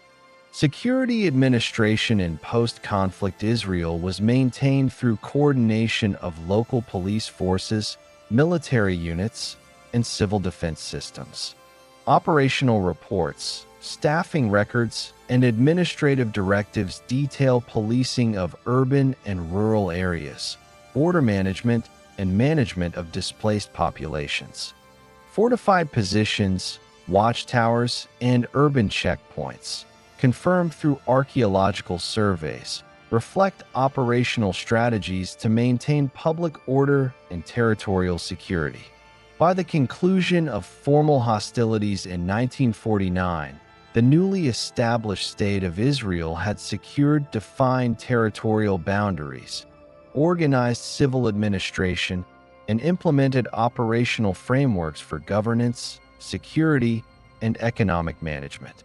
Archival documentation, including government decrees, census records, and municipal reports, confirms the functional establishment of administrative institutions, infrastructure, and territorial control consistent with international recognition processes. The establishment of the state and subsequent armistice agreements laid the foundation for continuing governance, security, and administrative operations in subsequent decades. Operational documentation, including territorial maps, municipal records, and civil service registries, illustrates continuity of governance structures, population management, and strategic territorial oversight, providing a basis for subsequent development of national institutions, defense mechanisms, and civil administration. The period between 1950 and 1993 witnessed extensive military, territorial, and administrative developments shaping the State of Israel. Government archives, military reports, United Nations resolutions, and diplomatic correspondence provide a continuous record of operations, territorial administration, population management, and strategic planning. Census data, land registries, and municipal records document demographic shifts, settlement expansion, and integration of immigrant populations, while official records of military operations, armistices, and treaties define territorial reconfigurations and operational control. Following the 1948 to 1949 conflict, Israel consolidated governance over territories designated under the 1949 armistice agreements. Military and civil records confirm the establishment of administrative districts to manage urban and rural populations, restore infrastructure, and integrate immigrant arrivals. Operational directives from the Ministries of Interior and Defense document coordination between municipal authorities, security forces, and civil services to maintain public order, economic stability, and territorial oversight. The Suez Crisis of 1956 constituted the first significant post-independence regional military engagement. Archival records from the Israeli Defense Forces, IDF, British and French military reports, and Egyptian communications provide detailed accounts of troop movements, logistics, and operational coordination. Israeli forces advanced into the Sinai Peninsula, coordinating with French and British units to secure strategic positions. Administrative records confirm temporary occupation and subsequent withdrawal following international diplomatic intervention, including United Nations mediation, confirming operational adherence to ceasefire agreements. During the Six-Day War of 1967, Israel conducted coordinated military campaigns against Egypt, Jordan, and Syria. Operational records from the IDF, military planning documents, and after-action reports detail deployment strategies, air and ground operations, and territorial control objectives. Archival documentation, including UN Security Council reports and Egyptian, Jordanian, and Syrian communications, provides confirmation of the capture of the Sinai Peninsula, Gaza Strip, West Bank, East Jerusalem, and Golan Heights. Administrative measures were immediately implemented to establish governance structures, security oversight, and population registration in newly controlled territories. Territorial administration in captured regions relied on military governance, civil administration coordination, and infrastructure management. Records from the Ministry of Defense and military governors outline protocols for public services, taxation, municipal oversight, and coordination with local populations. Archaeological and cadastral evidence confirms reorganization of urban and rural administrative frameworks, implementation of security checkpoints, and integration of essential services under Israeli operational control. The Yom Kippur War of 1973 involved coordinated attacks by Egypt and Syria against Israel on multiple fronts. Military archives, operational reports, and strategic correspondence document defensive operations, troop mobilization, and logistical coordination. Israeli counteroffensives secured territorial positions in the Sinai Peninsula and Golan Heights. Diplomatic and operational records confirm post-conflict negotiations, territorial stabilization, and administration continuity in affected regions. Subsequent territorial reconfigurations were formalized through agreements with neighboring states. The Camp David Accords of 1978, archived in U.S. government records, and Israeli diplomatic files, delineated protocols for peace, withdrawal, and administrative transfer of the Sinai Peninsula to Egypt by 1982. Operational records confirm implementation of withdrawal procedures, reorganization of civil governance, and redeployment of security forces, ensuring continuity of Israeli administration in retained territories while transferring oversight to Egyptian authorities. The First Lebanon War in 1982 involved Israeli military operations targeting Palestinian armed factions and Syrian positions in southern Lebanon. Archival records, including IDF operational logs, diplomatic correspondence, and United Nations observations, document troop movements, coordination of air and ground operations, and temporary occupation of strategic zones. Civil administration in occupied territories was structured through military governance offices, logistical coordination, and population oversight measures, as confirmed by operational documentation and municipal records.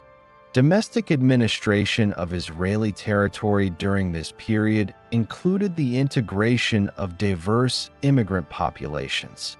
Archival and municipal records document settlement planning, housing development, infrastructure expansion, and provision of public services.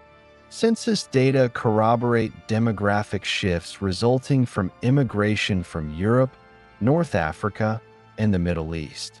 Land registries and municipal planning documents detail allocation of resources, establishment of new towns and neighborhoods, and coordination of civil infrastructure with security needs, ensuring continuity of operational governance. Economic administration involved the regulation of trade, taxation, industrial development, and infrastructure investment. Government reports, Ministry of Finance records, and municipal budgets provide operational details of economic policies, allocation of resources, and coordination between urban and rural centers. Ports, transportation networks, and commercial hubs functioned under regulated oversight to support economic stability and facilitate integration of new populations. Archaeological surveys confirm construction of industrial facilities, urban expansion, and transport infrastructure consistent with documented planning. Security administration during this period was maintained through structured coordination of the IDF, police forces, and intelligence agencies. Operational reports, staffing records, and logistical documentation outline deployment across urban centers, border areas, and occupied territories. Fortified positions, watchtowers, and military infrastructure were documented in archival plans, supporting operational strategies for defense, deterrence, and public order. Coordination with civil administration ensured integration of security operations with governance and public service provision. International diplomatic engagement included United Nations mediation, bilateral agreements, and coordination with multilateral organizations. Archival records document negotiations regarding ceasefires, territorial boundaries, and refugee management. UN resolutions, operational reports, and diplomatic correspondence detail oversight mechanisms, monitoring procedures, and verification protocols to ensure compliance with international agreements. These processes provided an operational framework for conflict management and territorial administration. Settlement policy in the West Bank, Gaza, Golan Heights, and Sinai Peninsula involved planning and implementation under civil and military coordination.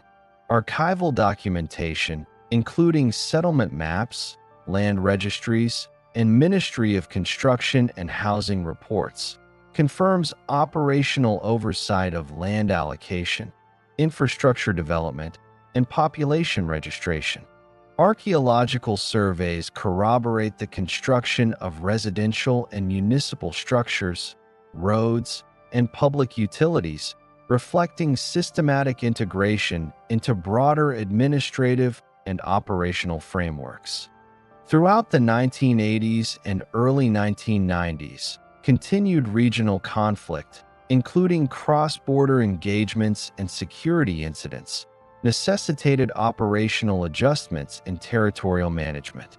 Military archives and civil administration records document the redeployment of forces, adjustment of administrative boundaries, and reinforcement of security infrastructure. Coordination with municipal authorities ensured continuity of essential services, population registration, and urban planning under changing operational conditions.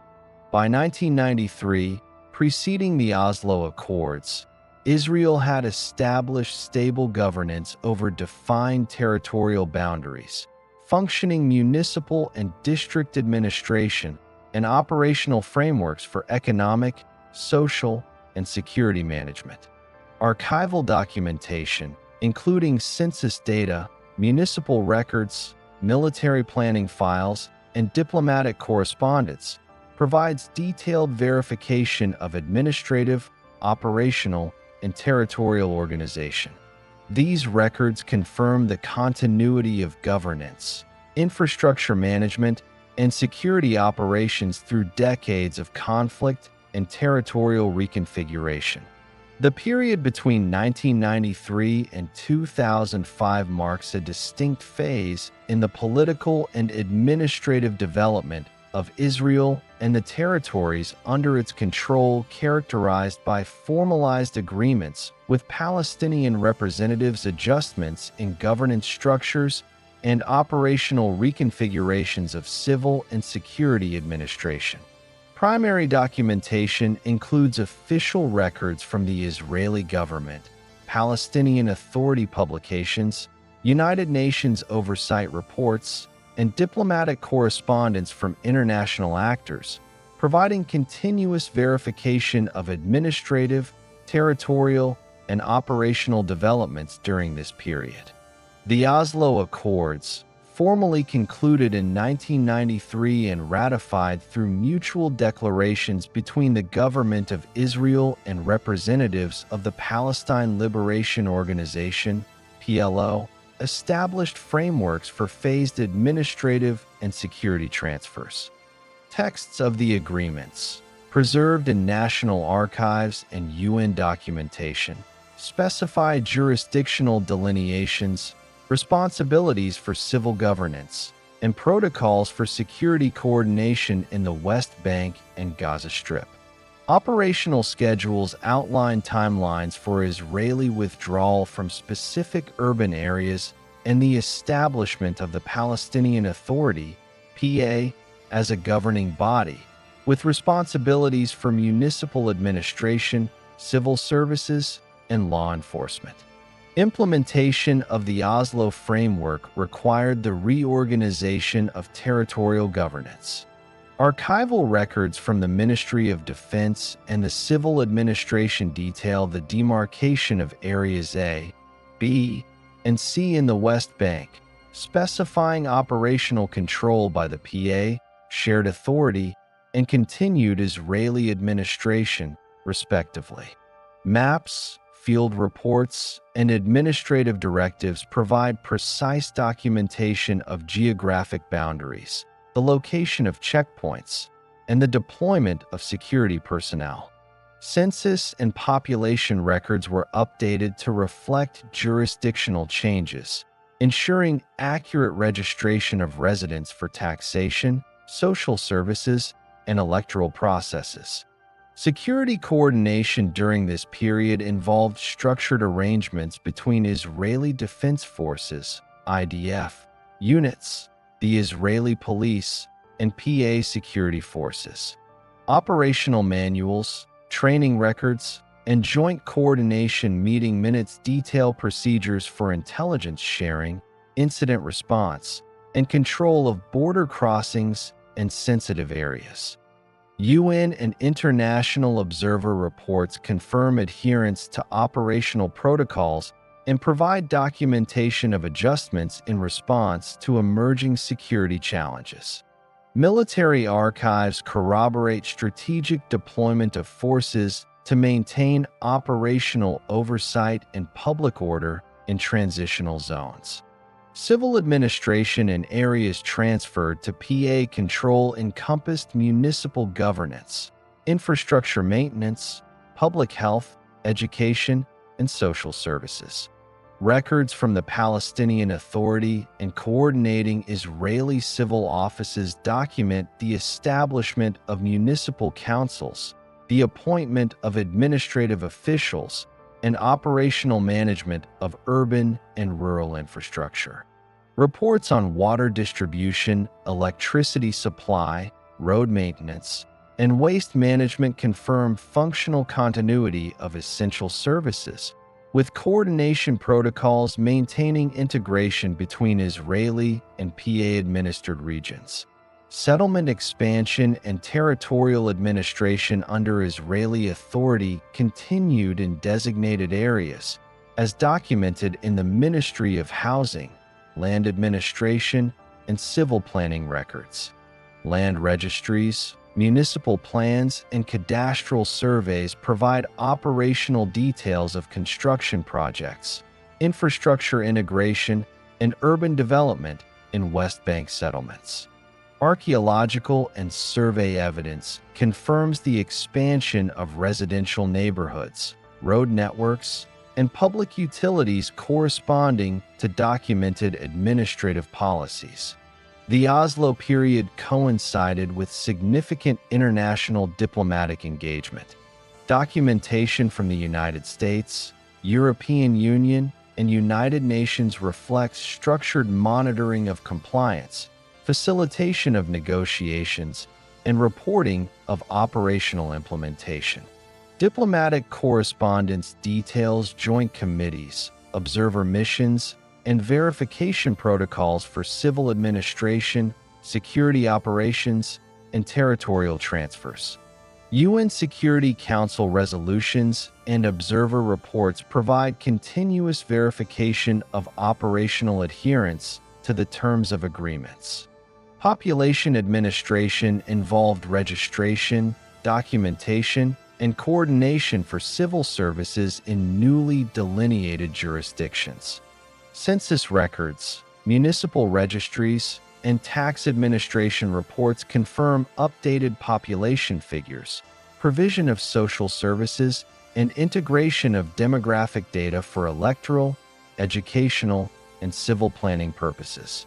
Coordination between Israeli and PA administrative units ensured continuity of operational records, verification of residency, and management of population mobility within and between jurisdictional areas.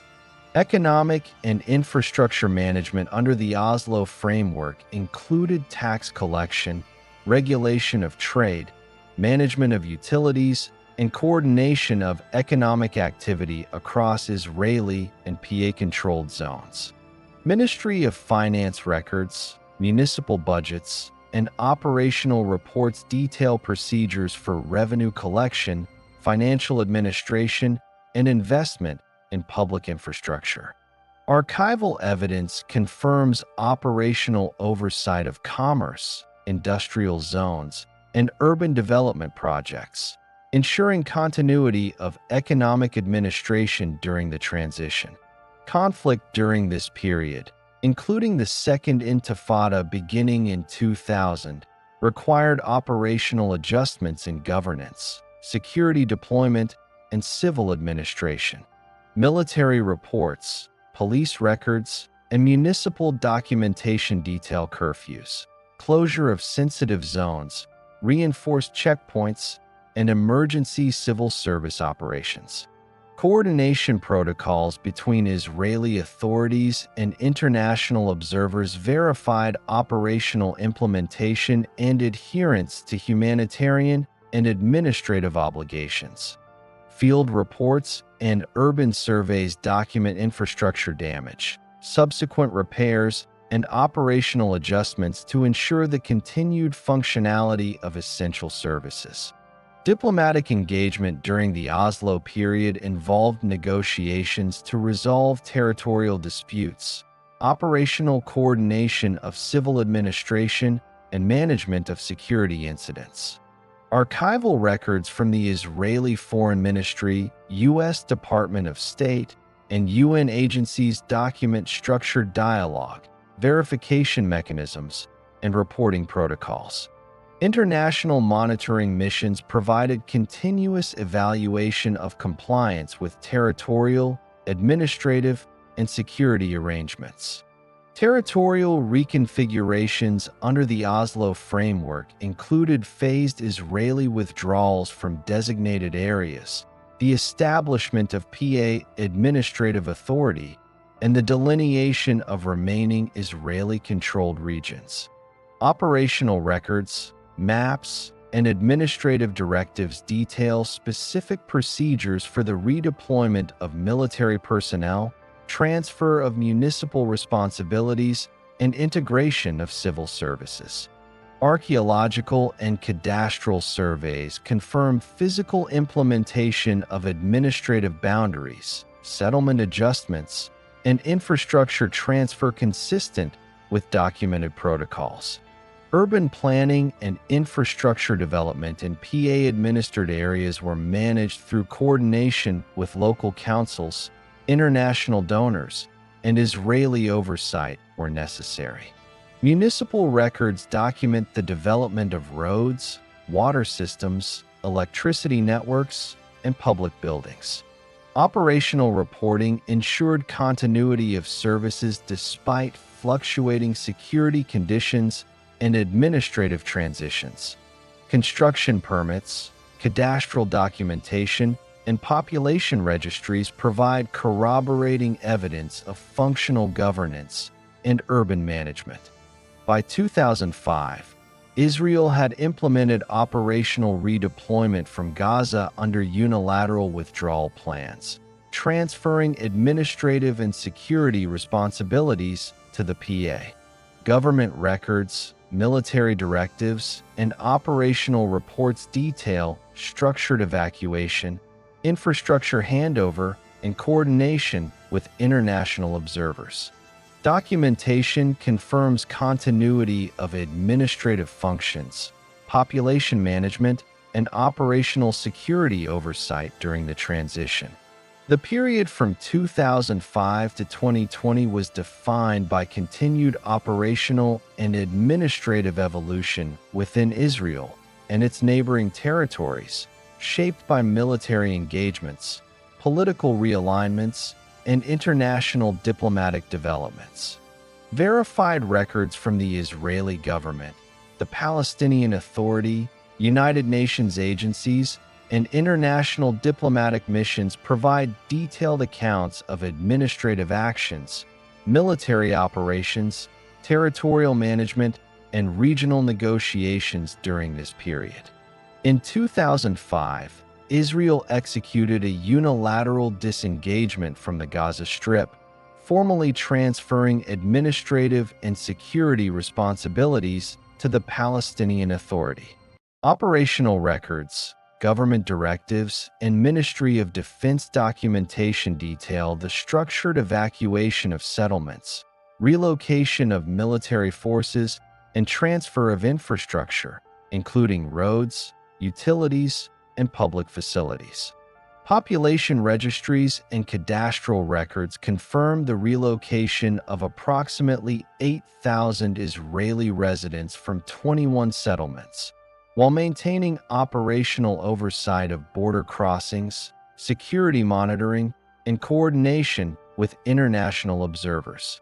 Following the disengagement, Hamas secured control over Gaza in the 2006 elections, documented in Palestinian Central Election Commission reports, with formal acknowledgement by electoral monitoring bodies. Operational records confirm the establishment of Hamas administrative structures, including security services, municipal governance, and public service management. Israeli military and intelligence records document adjustments to border security, monitoring protocols, and deployment of personnel to maintain operational control over surrounding areas and prevent unauthorized movements across the Gaza-Israel interface. During this period, Recurrent cycles of conflict occurred between Israel and Gaza-based armed factions, with operational reports, Ministry of Defense logs, and United Nations documentation detailing military engagements. Operations included targeted air and ground actions, defense of border zones, and management of civilian infrastructure. Civil administration reports confirm coordination of emergency services, urban resilience measures, and restoration of utilities following hostilities. United Nations Office for the Coordination of Humanitarian Affairs, OCHA, records verify infrastructure damage assessments, civilian impact, and operational reconstruction efforts. Israel's territorial administration in the West Bank continued under operational frameworks established in the Oslo Accords and subsequent adjustments. Ministry of Defense and Civil Administration records document jurisdictional authority, settlement expansion, land allocation, and municipal governance. Population registries, tax records, and infrastructure development plans provide operational verification of urban and rural administration, including coordination of water, electricity, sanitation, and road networks. Cadastral surveys confirm adherence to land management protocols and documentation of construction activity. Diplomatic engagements during this period focused on regional stabilization and formal normalization agreements with neighboring states. Archival records and treaty documentation from the Israeli Ministry of Foreign Affairs detail negotiation procedures, operational implementation, and verification of compliance with the terms of agreements. Key developments include the Abraham Accords, 2020, establishing diplomatic relations between Israel, the United Arab Emirates, and Bahrain, later extended to additional states. Official records confirm operational coordination for consular services, trade agreements, security cooperation, and infrastructure integration as part of formal normalization processes. The operational management of security across borders and internal territories was coordinated through structured command protocols involving the Israeli Defense Forces, intelligence agencies, and police forces. Ministry of Defense directives, operational logs, and field reports document deployment strategies, contingency planning, and coordination with municipal authorities. Fortified positions, urban checkpoints, and surveillance installations were verified through government planning records and on-site surveys, providing continuous monitoring and operational control over sensitive areas. Population administration and migration management during this period included monitoring of Israeli citizens, Palestinian residents, and foreign nationals within Israel and adjacent territories. Ministry of Interior records, civil registry databases, and municipal documentation confirm registration procedures, provision of social services, and coordination with emergency response systems. Operational records indicate adjustments to population management in response to security incidents, internal mobility, and integration of new communities. Economic administration during this period focused on continuity of trade, infrastructure development, and resource allocation. Ministry of Finance, municipal budget records, and operational reports detail taxation, resource distribution, investment in public works, and oversight of industrial and commercial zones. Ports, transportation networks, and urban infrastructure functioned under coordinated administrative supervision to maintain operational stability and economic continuity despite regional instability. Urban planning, housing, and infrastructure development were documented across both Israel proper and West Bank administered areas. Municipal and civil engineering reports detail the construction of residential neighborhoods, road networks, water and electricity distribution systems, and public service facilities. Archival records corroborate operational implementation of urban planning initiatives, verifying compliance with municipal codes and administrative oversight during periods of fluctuating security conditions. Conflict resolution and crisis management during this period involved continuous operational coordination with international organizations, including the United Nations, the Red Cross, and the European Union observers. Archival documentation includes reports on ceasefire monitoring, humanitarian access, coordination of relief efforts, and verification of operational adherence to international norms. UN Security Council and UN OCHA records provide continuous verification of operational conditions and population impacts during periods of hostilities. Technological and defense infrastructure developments were documented in the Ministry of Defense and Operational Archives.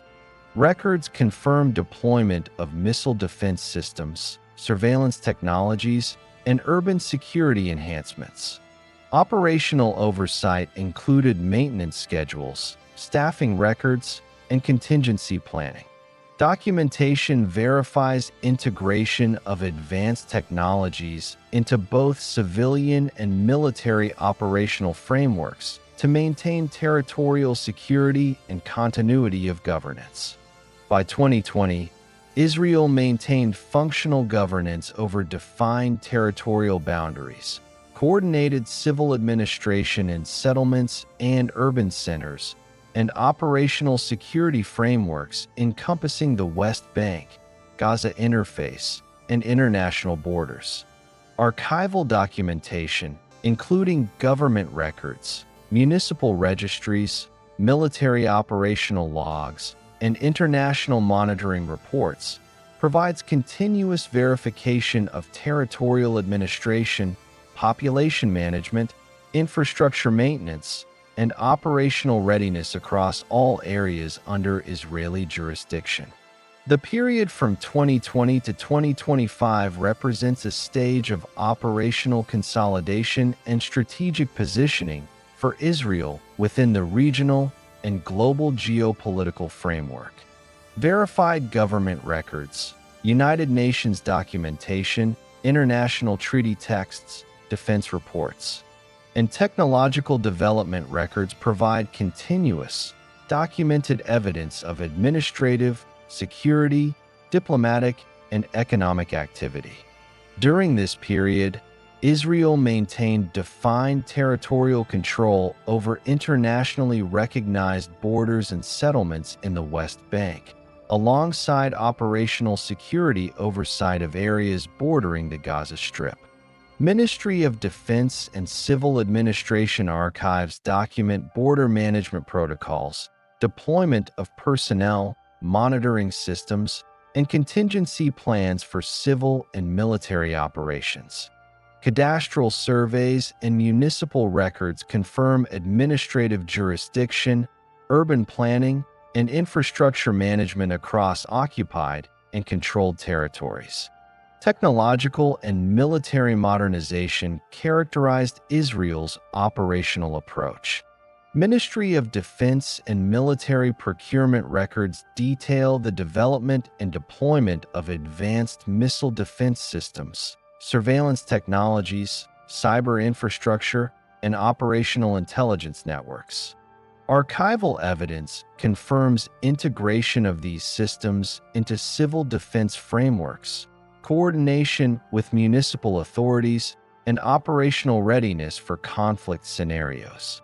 Technological infrastructure also encompassed water management, energy security, and urban surveillance systems, all documented through operational reports and municipal planning files. Israel's military archives record multiple operational engagements along borders and within contested territories. Verified operational logs detail defensive operations, tactical deployments, and logistical coordination for both urban and rural security zones. Civil administration records provide corroboration of emergency services, infrastructure repairs, and continuity of public utilities during these operations. Reports from the UN and international monitoring agencies confirm operational procedures and adherence to agreed protocols regarding civilian protection and infrastructure management.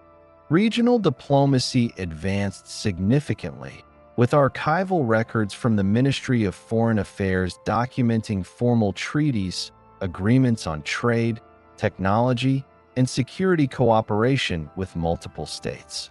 Key developments include the continuation and expansion of the Abraham Accords, establishing structured diplomatic, economic, and security collaboration with Arab states, including the United Arab Emirates, Bahrain, Morocco, and Sudan. Treaty texts, diplomatic correspondence, and joint operational reports detail procedures for cross-border trade, consular services, security coordination, and technological collaboration. United Nations records provide verification of ratified agreements and the operationalization of treaty obligations. Economic activity and infrastructure management were documented extensively during this period. Ministry of Finance reports, municipal planning documents, and trade records confirm operations in domestic and international economic sectors. Industrial and commercial infrastructure development, port expansion, and urban construction projects were executed under documented municipal oversight. Archives provide detailed records of investment flows, public-private partnerships, and allocation of resources to strategic sectors, including energy, water management, defense technology, and transportation networks. Population registries and census data were continuously updated to monitor demographic distribution, labor force integration, and urban expansion. Population administration during this period involved coordinated records between the Ministry of Interior, municipal authorities, and security agencies. Registration, social service provision, civil documentation, and urban planning were continuously verified through official records. Coordination included management of population mobility, integration of immigrants, and operational protocols for security, education, and health services. Field reports and municipal records provide evidence of continuity and operational compliance in public administration across all controlled areas. International collaboration included operational coordination with defense partners, intelligence sharing agreements, and technological cooperation. Government documentation details structured joint exercises, technology transfer agreements, and coordinated monitoring systems with allied states. Archival records verify strategic partnerships, including shared cyber defense operations, joint military training programs, and cooperative deployment of early warning systems for missile and border security. Israel's administrative and operational strategies during this period included urban planning and regional infrastructure development. Municipal and civil planning records document the expansion of residential and industrial areas, enhancement of transport networks, energy distribution systems, and public facilities. Coordination with security agencies ensured integration of operational monitoring and civil infrastructure management. Archival records confirm implementation of planned development projects and compliance with territorial administrative frameworks. Energy security, water management, and technological infrastructure were subject to structured oversight. Ministry of Energy and Water Authority records detailed planning, execution, and maintenance of energy grids, water desalination plants, and distribution networks. Operational logs confirm integration with municipal infrastructure and coordination with national defense systems. Archival documentation verifies project completion, operational efficiency, and resource allocation during ongoing regional tensions. Civil and military coordination continued to underpin territorial security and administrative governance. Verified Ministry of Defense records document deployment strategies, staffing allocations, and operational logistics in urban, border, and settlement zones. Fortified positions, surveillance infrastructure, and rapid response mechanisms were operationally integrated with civil emergency services. Municipal and emergency management records confirm coordination of evacuation plans, public safety protocols, and infrastructure restoration procedures.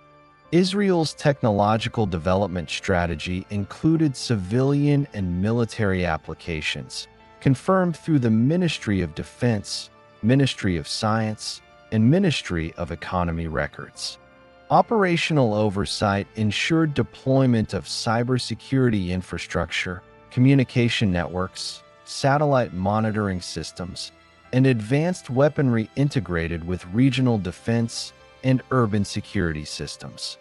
Archival verification documents technological milestones, field testing, operational deployment, and integration into national security protocols. Regional and international conflict management included monitoring cross-border incidents, operational coordination with UN agencies, and structured diplomatic engagement. Verified operational logs, UN observation reports, and Ministry of Foreign Affairs correspondence document response mechanisms, ceasefire management, and incident resolution. Field reports provide evidence of ongoing adjustments in operational deployment, civil administration, and emergency response to maintain territorial integrity and public services. By 2025, Israel had established a high level of operational continuity across territorial administration, security management, population governance, economic infrastructure, and international diplomatic engagement. Archival records confirm functional governance over defined territories, operational security frameworks, and integration of technological, military, and civil infrastructure systems. Diplomatic engagements maintained verified international partnerships, including treaty compliance, trade agreements, and coordinated security operations. Municipal and government records provide continuous verification of urban development, infrastructure management, and administrative continuity, confirming Israel's operational position within the 21st century geopolitical system.